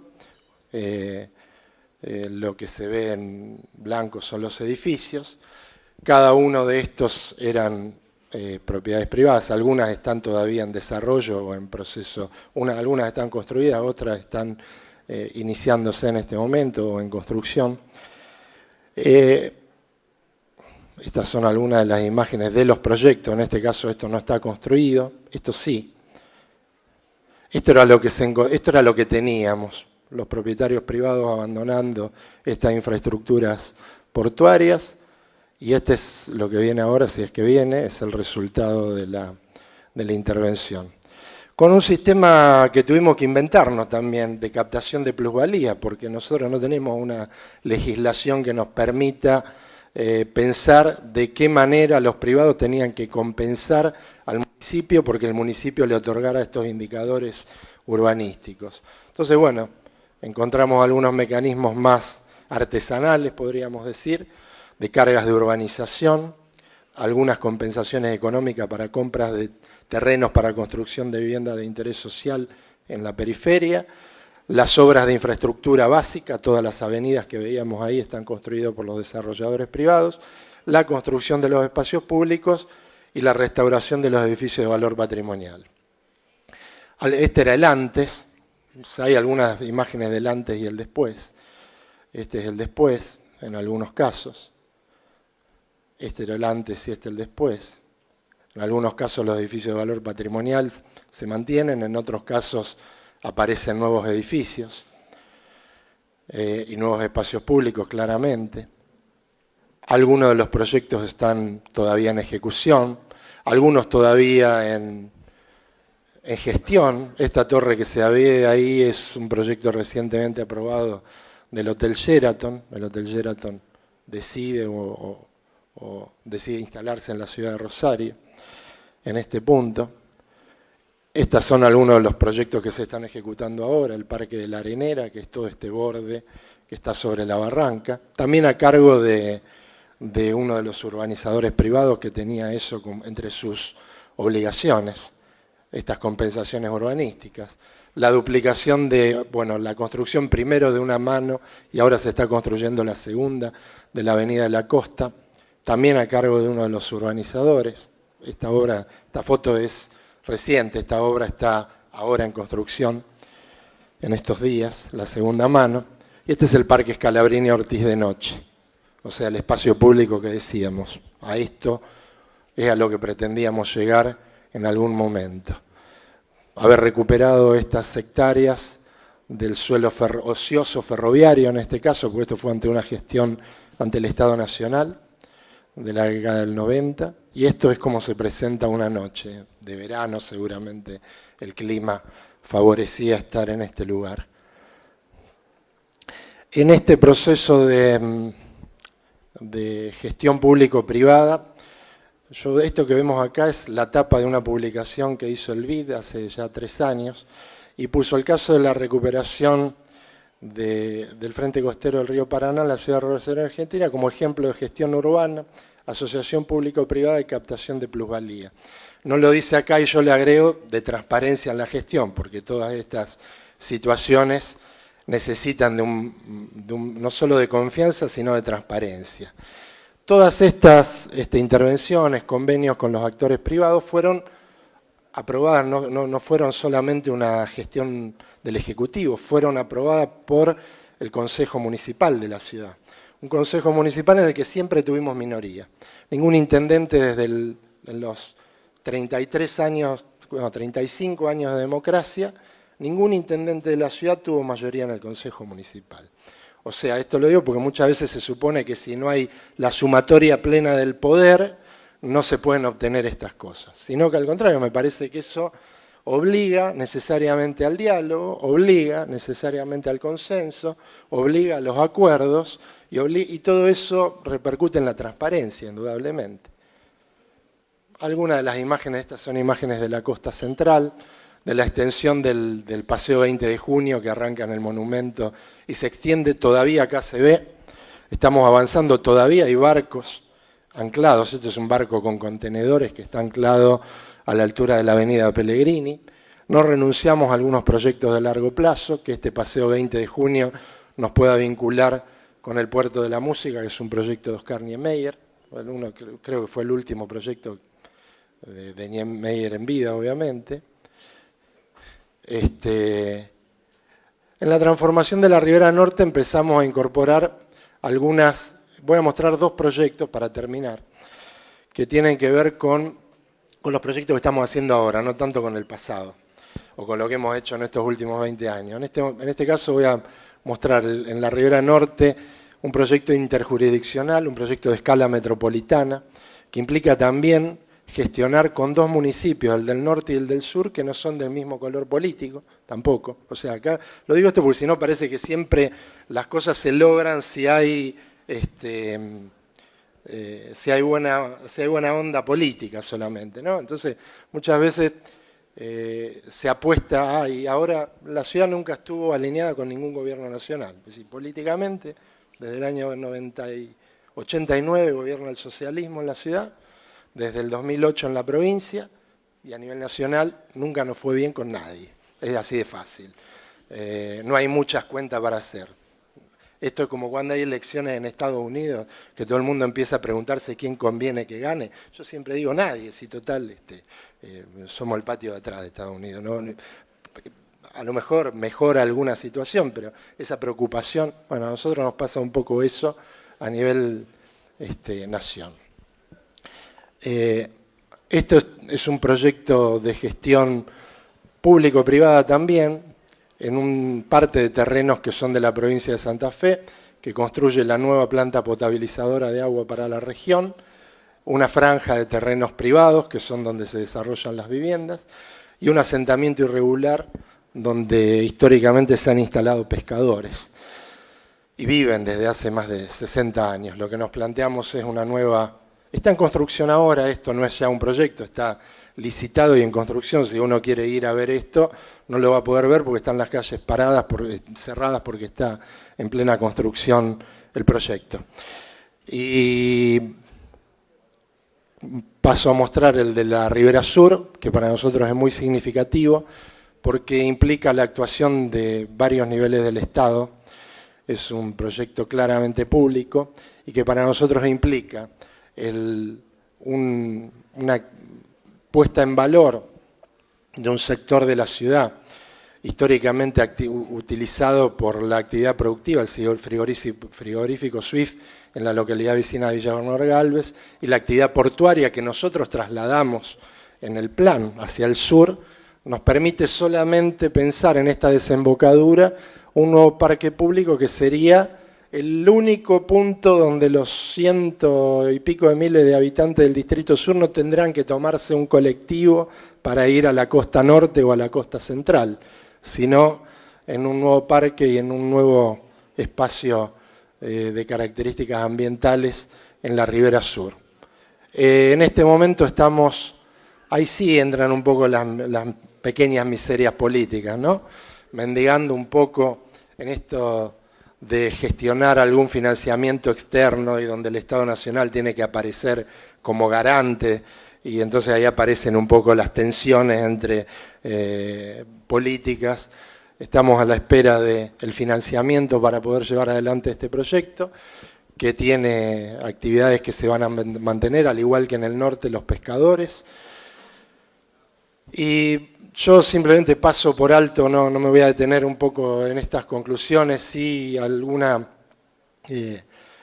vuelvo un poco a estos principios para terminar que se planteaban en el plan, y también para no tanto detenernos en esto. Acá algunas de las cosas que están escritas ya las dije, el proceso de transparencia, la de confianza como cuestión fundamental, el reparto equitativo de las plusvalías, la distribución equitativa, el proceso virtuoso de integrar a la actividad pública y la privada, la planificación. Y yo, para cerrar y que poder ponerle un final a esto y que sea de utilidad, yo siempre pienso que a mí me han preguntado varias veces, como hace mucho tiempo que trabajo en planeamiento, entonces siempre algún amigo conocido dice, ¿y qué hacen ustedes en planeamiento? Porque alguien te pregunta, ¿sí vos trabajás en planeamiento?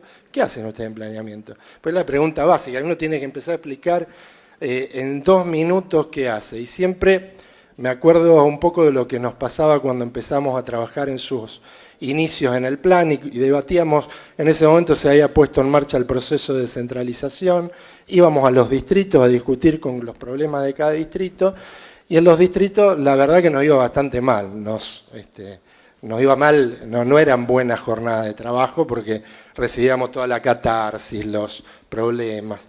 Entonces yo siempre decía que, y lo digo porque puede ser de utilidad, que el planeamiento tenía 2 cuestiones. Si uno se ocupa de los problemas del día a día, los vecinos, algunos te dicen, pero están tapando los baches, están ocupándose de la vereda, del bache, y no están pensando la ciudad los próximos 30 años. Si pensás la ciudad los próximos 30 años, te dicen, están pensando la ciudad los 30 años, nosotros tenemos el bache acá y no lo vienen a arreglar. Por eso es la disyuntiva probablemente. Yo siempre digo que hay que hacer las 2 cosas.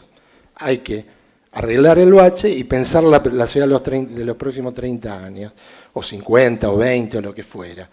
Y siempre me conformaba, le decía a los equipos que trabajan con nosotros, en la Secretaría somos más de 130, 140 profesionales, y siempre decía que lo que hagamos día a día, por lo menos no vaya en el sentido contrario de lo que tenemos a largo plazo. Pero para eso es importante tener el horizonte a largo plazo, porque si uno no tiene el horizonte a largo plazo, no sabe para dónde va nunca.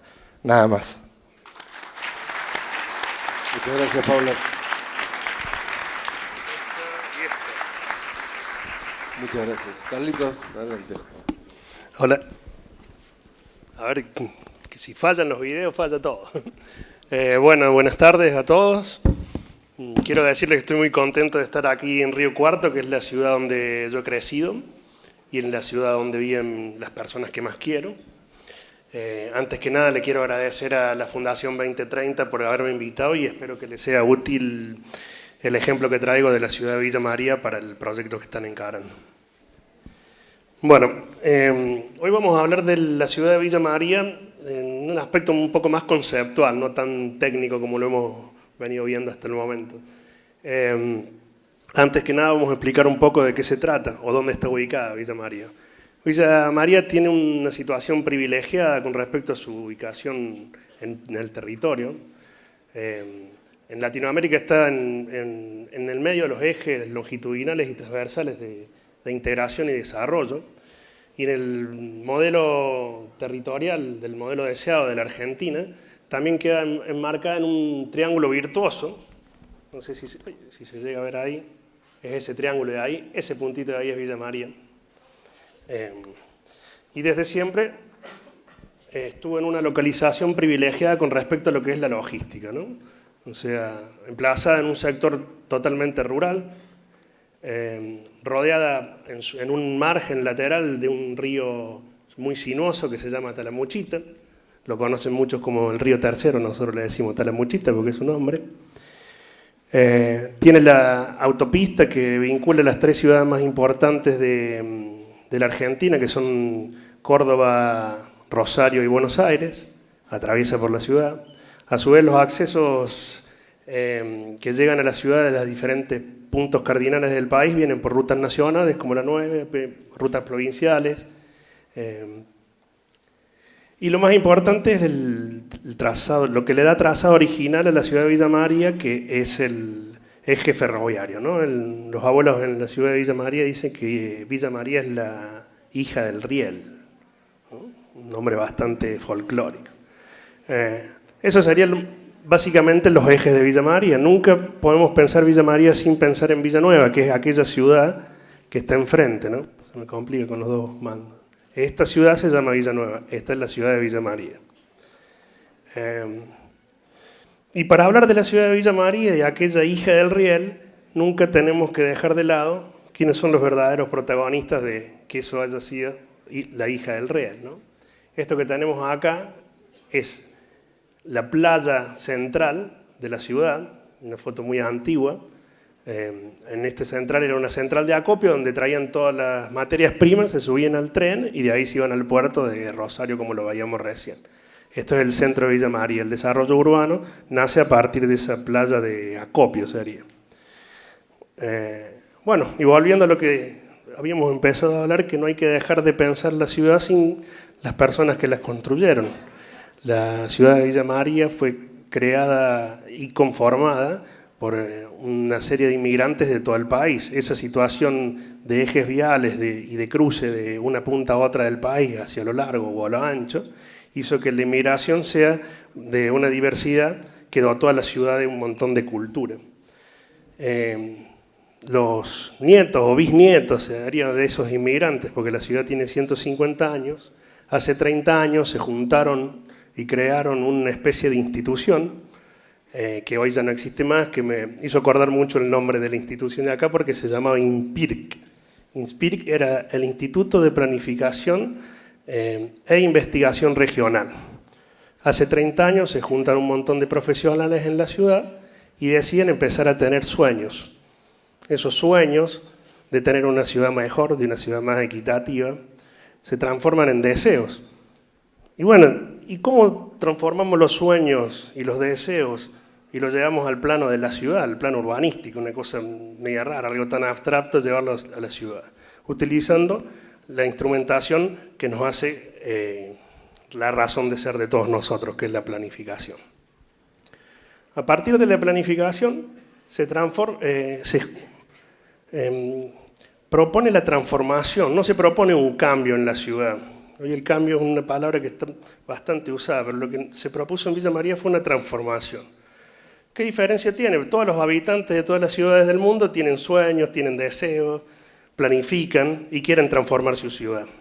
La diferencia de la transformación urbana de Villa María se basa en que el centro de aquella estrategia es el ser humano.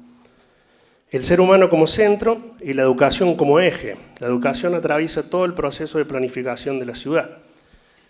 Cuando nosotros empezamos y nos ponemos estos dos parámetros y empezamos a planificar una ciudad técnicamente, ya tenemos un valor añadido que no lo tenemos de otra manera. Entonces, este grupo de profesionales lo primero que empieza a pensar es en la distribución equitativa del sistema educativo, ¿no? El sistema a nivel inicial. Estos son los jardines actuales en Villa María. En ese momento había 4 jardines, ahora están distribuidos por toda la ciudad. Estas son las escuelas primarias de Villa María. Están distribuidas de una manera equidistante en toda la trama urbana, son públicas. Estos son los institutos secundarios. En 13 años se construyeron 13 escuelas, una escuela por año. Y con ello se cubrió toda la demanda que necesitaban los adolescentes para estudiar. El eje en la educación, la planificación como eje en la educación, no solo la educación a nivel estratégico y de su localización, sino el contenido de esa educación, ya vamos a hablar más adelante. Y se decidió apostar también por los institutos terciarios, algo que nadie le da mucha importancia, pero en Villa María se apostó mucho en su momento porque no había universidad. Y a partir de un momento, este mismo grupo de gente propone la creación de la Universidad de Villa María, que es el hecho bisagra entre lo que era la ciudad postergada y la ciudad nueva que todos conocemos, ¿no? Se generan 2 universidades, que es la Universidad Nacional de Villa María y la Universidad Tecnológica Nacional. Pero la Universidad de Villa María cambia el mapa. Villa María estaba en el mapa de la Argentina porque estaba en el cruce de unas vías y tenía una playa de maniobra que acopiaba grano y que se iba a Rosario y no tenía mucho más. Y Villa María, al crear la Universidad Nacional de Villa María, empieza a aparecer en el mapa del país como un tercer punto. Ese tercer punto es la tercera Universidad Nacional de la provincia de Córdoba. Y ya nos empezamos a ver de otra manera. Y cuando se plantea la universidad es de carácter regional, porque la ciudad es de carácter regional. Entonces la universidad que estaba en una ciudad empieza a distribuirse en sus sedes en toda la provincia. ¿Qué se buscó con esto de la educación? Se buscó generar el derecho a la educación, pero sobre todo el derecho a la ciudad. Y cuando hablamos de derecho a la ciudad, como lo dice Harvey, o como hay muchos escritores que hablan del derecho a la ciudad, empezamos a hablar de infraestructura. Otra vez una contradicción de una cosa efímera a una cosa dura, que es la infraestructura. En los 13 años que pasaron desde aquel momento hasta el 2015, se creó una planificación y una construcción de una red de infraestructura de agua y cloacas que cubrió toda la ciudad completa. Hoy Villa María puede jactarse de ser una de las pocas ciudades en el país que tiene el 100% de los servicios básicos en todo el territorio. Para ello, hubo que hacer un trabajo extraordinario, ¿no? Porque la ejecución de semejante red en tan poco tiempo requiere de un esfuerzo no solamente económico, técnico y constructivo, sino de un esfuerzo de los vecinos, porque prácticamente levantábamos la ciudad, ¿no? Y con ello creamos la planta depuradora, porque ¿para qué queríamos una red de cloacas si no tenemos su tratamiento, ¿no? La planta depuradora es una de las cosas más importantes, que hoy ya nos quedó chica. Y de repente, cuando logramos cubrir todos los servicios básicos para todos los habitantes, empiezan a aparecer otras inquietudes, ¿no? Como el sentido de la cultura, la comunidad, la calidad ambiental, la economía. Y a partir de esos 4 indicadores empezamos a trabajar en unos subindicadores, que son las redes, la planificación urbana, el individuo. Y así seguimos hasta lograr este esquema, ¿no? Este es un esquema hecho con la Universidad de Ferrara en un workshop de espacio público en el año 2013. Y en ese momento se decide, bueno, ya tenemos cubiertos los servicios básicos, tenemos la educación, no mostré lo de salud porque si no se iba a hacer muy largo, también estaban los CAPS, 13 centros de asistencia primaria. Entonces decidimos trabajar el espacio público, y el espacio público es la base de lo que yo vengo a mostrar en esta charla.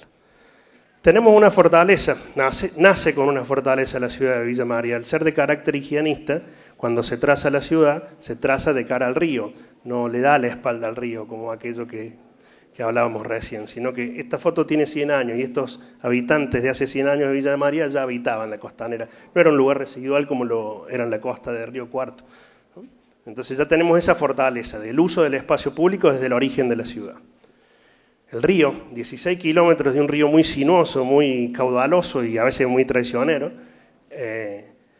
era un margen lateral. Entonces se decide urbanizar aquel antiguo balneario que era este y unificar a través de un puente nuevo y un hito, que es el anfiteatro, que lo deben conocer por haber ido al Festival de Peñas. Entonces se decide urbanizar todo este tramo de costa, todo este parque, hasta llegar al puente. Esa es la primera intervención que se hace en la ciudad. Este es un antiguo polideportivo público abierto que se restauró el año pasado y con eso se completó aquel centro de costanera de la ciudad de Villa María. Esta es la postal clásica de Villa María. El proyecto arquitectónico del arquitecto Morini, bueno, del grupo GGMPU, no fue nada más que agarrar lo que había en el territorio como caminos del deseo que atravesaba la gente y transformarlo en un sendero. Esto en su origen tenía una parecita, esa parecita se tiró y se llevó toda la tierra nivelada hacia el río, con lo cual uno caminaba por allá, deck de madera, y tenía el río a 10 centímetros de sus pies, que el río en ese punto está contenido y es un lago. A su vez se hicieron los objetos arquitectónicos, estos chiringuitos que iban a servir al anfiteatro, y se cubrió el anfiteatro. Volvemos a tener la postal de Villa María, ¿no? La postal de Villa María con esa famosa cubierta del techo que nos hace que esta infraestructura antiquísima de la ciudad la podamos usar todo el año.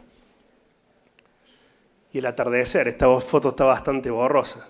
Yo siempre digo que lo que hicimos en Villa María lo disfrutan los de Villanueva, porque la verdad que estando de este lado se ve muy lindo todo lo que tenemos de aquel lado. Y esa urbanización, que eran unos pocos kilómetros, no más de 2, se empezó a extender en todo el río. Y hoy tenemos 16 kilómetros de costanera urbanizada.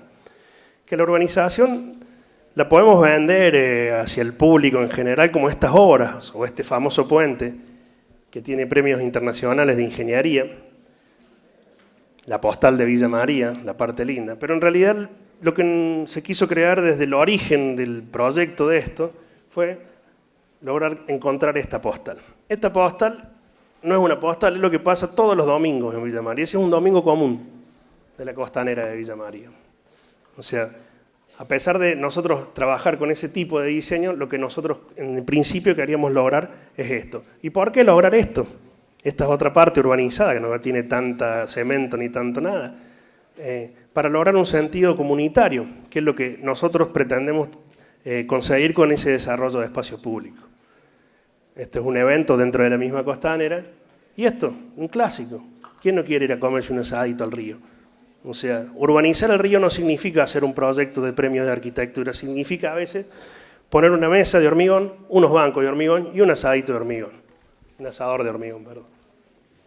¿Eso qué genera? El sentido de la comunidad. Hoy todos nosotros estamos bastante separados como seres comunitarios, digamos. Estamos todo el tiempo peleándonos con nosotros, se cruza un auto con otro y se gritan como si fuera a matar al hijo, ¿no? El sentido de la comunidad, nosotros en el espacio público y el desarrollo del mismo logramos que el villamariense se sienta orgulloso de su ciudad y tenga ese sentido de pertenencia a la ciudad. Y a partir de ese momento empezamos a trabajar con esa dinámica en los barrios. Este es el barrio más humilde de la ciudad de Villa María y fuimos con los vecinos. Resulta que en ese barrio todos conocían el río, pero nadie sabía nadar. Entonces decidimos con los chicos del barrio hacer, a través de la comunidad, la primer pileta comunitaria de la ciudad. La pileta comunitaria en el lugar más alejado de la ciudad. Esto está en la otra punta del río, en la zona casi en el borde de la ciudad.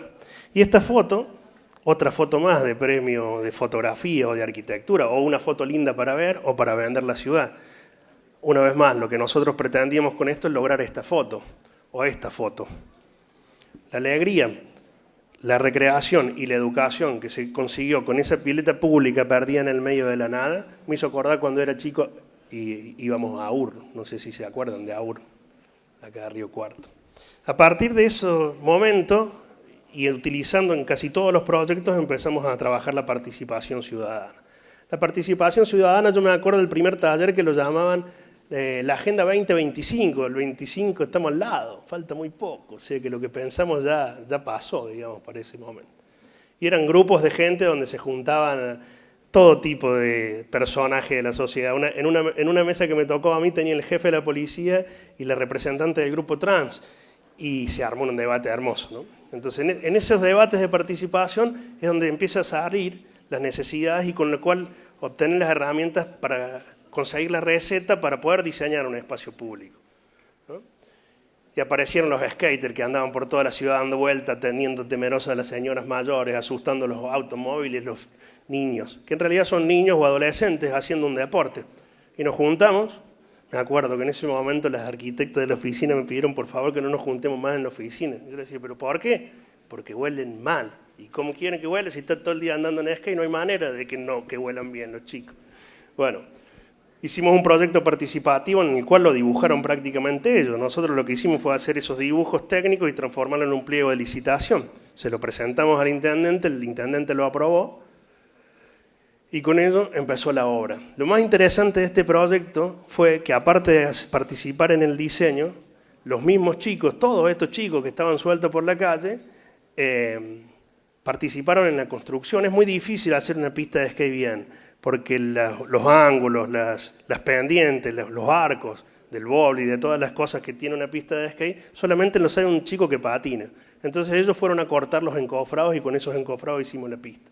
Esta obra pública, que en realidad es una pequeña losa de 20 centímetros apoyada sobre un manto de tierra de suelo cemento al lado del tren, creo que es la obra más barata y que más se usa en toda la ciudad. Siempre hay gente hasta cuando llueve, es increíble. Y bueno, y el tema es empezar a pensar un poco más en profundidad y qué podemos hacer, volviendo un poco para atrás, porque lo que voy a mostrar ahora sucedió hace también como 12 años. Empezamos a ver de cómo hacer para que la continuidad de la planificación tenga éxito. Y empezaron a pensar en el futuro. Nosotros los niños y niñas tenemos derecho a opinar, a ser escuchados y tenidos en cuenta. Por eso se creó, mediante la ordenanza municipal, el programa Ahora los Chicos, el barrio y la ciudad que queremos. Alumnos de cuarto, quinto y sexto grado de escuelas públicas y privadas nos reunimos en los consejos de niños 2 veces al mes para debatir los temas que más nos preocupan. Estos consejos funcionan en diferentes barrios de la ciudad. Están abiertos para que todos puedan participar y buscar soluciones a los problemas de nuestras escuelas, el barrio y la ciudad. En el gabinete de los niños, todas las semanas trabajamos nuestras problemáticas y una vez al mes nos reunimos con el intendente para presentarles nuestras propuestas e inquietudes que sumen a mejorar nuestra ciudad. Vos también puedes unirte y ayudarnos a encontrar soluciones. Una experiencia de gobierno a través de los más chicos. La participación de los niños es mucho más importante que la participación de los adultos, porque los niños te lo van a decir todo, no va a tener ningún filtro. Pero solo con escuchar a los niños no basta, hay que darles el poder de decisión. Hoy el Parlamento de los Niños tiene su intendente de los niños, todos los años se vota, y aparte de eso tienen un presupuesto propio de 2 millones anuales, ellos deciden en qué van a gastar ese dinero. Con eso que se generan los nuevos líderes, las nuevas personas que van a comandar el proyecto que sigue y no va a parar, y va a seguir continuando. Si han cansado mientras hablaba a leer, esta es un texto de Tanucci, que fue quien creó este proyecto de los niños. Los niños tienen sus elecciones. Y esta foto particular la traigo porque esta gestión del año 2013, estamos en el 2018, esos chicos tienen ahora 18 años, ¿no? Ya están votando en serio. Con estos chicos nos juntamos y decidimos crear un parque, el Parque de la Vía. El Parque de la Vía era recuperar aquel antiguo centro de maniobras y de carga del centro que había sido origen del desarrollo urbano de la ciudad, recuperarla con un parque. Para ello, trabajar con un niño no es lo mismo que trabajar con un arquitecto, donde podemos tener técnicas conocidas. Para ello lo que hicimos fue en estos talleres, en donde se decidió en qué parte de espacio público y cómo íbamos a trabajar en espacio público. Los niños decidieron que tenía que haber una plaza de los saberes. En la plaza de los saberes teníamos un galpón recuperado que era la biblioteca, otro galpón recuperado que era la medioteca, un sector cedido a un colegio que es el Leonardo da Vinci. Recuperamos este último galpón, que es el Centro Cultural Leonardo Fabio, y con los niños creamos todo el espacio público Esta es la antigua estación de tren, el único edificio que falta recuperar. A partir de ahí los niños que dijeron, queremos un bosque autóctono, queremos que todos los árboles sean autóctonos. Pero los queremos ahora, no podemos esperar que crezcan. Así que trajimos de un desmonte autorizado, conseguimos 400 árboles autóctonos ejemplares y los plantamos en una zona ferroviaria que yo pensé que nunca iban a crecer porque el suelo tenía asfalto. Así que, y a partir de ahí empezamos a trabajar con los arquitectos y los niños. Los ingenieros y los niños, y se creó el Parque de la Vía. Un parque que tiene una fuente enorme con una pantalla tipo teléfono, que es una de las primeras pantallas públicas del país, donde uno emite contenidos por cualquier lado, ese contenido va a la medioteca, en la medioteca se filtra y se publica en esa pantalla que está metida dentro de la fuente. Una cosa rara y una idea de los chicos. Y aquel bosque autóctono que estaba por ahí. Vamos a ir un poco más rápido para no aburrir. Estos son dibujos arquitectónicos que a mí me encantan y a todos los arquitectos nos gustan, porque a los arquitectos, dale play, nos gusta mostrar este tipo de fotos o videos, que son los videos de las obras, ¿no? A los arquitectos nos gustan las obras. Pero bueno, esto no vale nada. Lo que vale es esto, lo que sucedió después. ¿Qué sucedió después? Se transformó en aquel corazón ferroviario, y Acopio se transformó en el corazón cultural de la ciudad. Y se creó de un momento a otro, con un montón de gente nuevamente en la mesa de participación, el Festival Viviciente, que de paso aprovecho para invitarlos entre septiembre y octubre, en el cumpleaños de la ciudad, se hace el Festival Viviciente. Aquel plano tan arquitectónico y tan diseñado se transformó en esto, en un ideograma que te da las funciones de lo que va a ser el parque.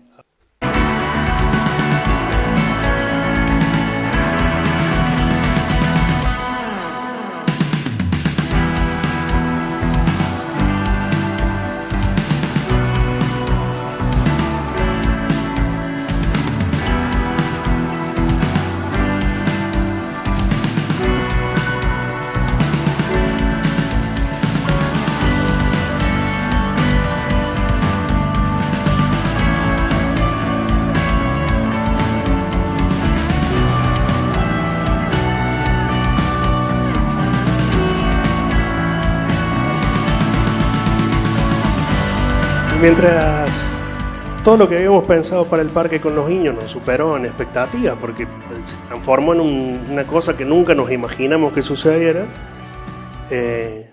nos fuimos a la ONU. Y en la ONU vimos que lo que nosotros estábamos haciendo y pensando se estaba transformando en una agenda que sin darnos cuenta la fuimos cumpliendo particularmente. Así que decidimos incorporarnos a esa agenda de desarrollo sustentable, o los objetivos de desarrollo sustentable, de los cuales tenemos que cumplir 144 indicadores, una cosa muy complicada para poder estar dentro de esto.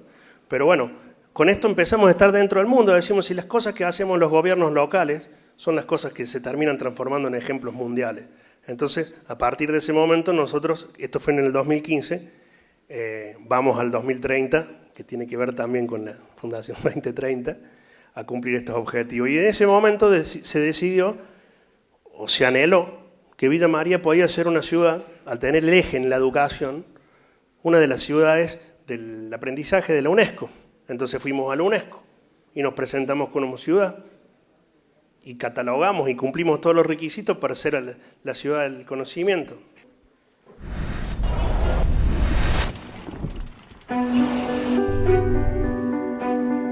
En Villa María, la educación es un legado que transmitiremos a las próximas generaciones.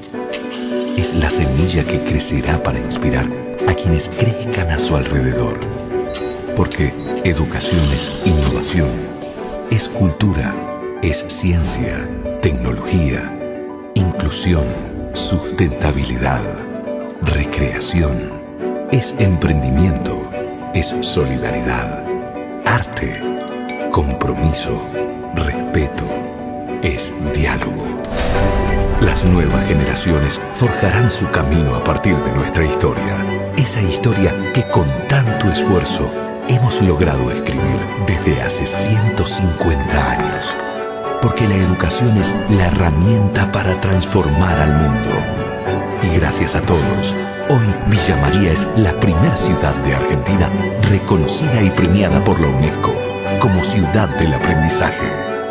Un siglo y medio de vida, un siglo y medio aprendiendo a crecer. Un siglo y medio avanzando. Bueno, y ya como para terminar, es dejar un mensaje de cómo se logra. Esto se logra con mucho trabajo y sobre todo dejando de lado las cuestiones personales. Yo siempre digo que la única forma de lograr una cosa así es dejando de mirarse el pupo. Si ustedes se imaginan toda la arena que vemos acá al entrar a este hall y sacan un granito de arena, de esa cantidad de arena que hay ahí, o un granito de arena de cualquier playa de la costanera, es el trabajo que pudo haber hecho uno en toda esta historia. Entonces, la única forma de nosotros poder avanzar con un proyecto de esto es ponerse uno de un costado y dejar que toda la comunidad actúe. El sentido de la comunidad es lo primordial para lograr una cosa como esta. Y si hablamos de planificación, siempre tenemos que hablar de acción, porque la planificación solo por planificar no sirve de nada. Es un libro muy bonito puesto en una biblioteca. Y si hablamos de participación, también tenemos que hablar de acción. Si no, ¿de qué sirve la participación? Es escuchar una reunión de catarsis. El ser humano siempre como centro, la educación siempre como eje. ¿Y para quién? ¿O por qué? ¿O para quién hacemos esto? Y lo hacemos para ellos. Muchas gracias. Gracias.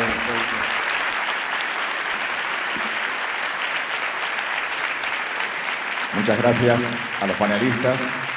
Ha sido un gusto realmente escucharlos. Cada una de las presentaciones han sido muy valiosas. Muchas gracias también a su coordinador, a Tony Cortegiano. Vamos a hacer la foto de rigor, sí, como con todos los panelistas anteriores. Y un regalo, un recuerdo de gente de la Fundación Río Cuarto 2030, que van a entregar ahora justamente a cada uno de los participantes. Muchas gracias. Recordemos, este fue el panel Experiencias de Desarrollo, auspiciado por SAT Río Cuarto y BLD Valores que Crecen. El agradecimiento al arquitecto Antonio Cortegiano, que ha sido el coordinador, el moderador justamente de este panel.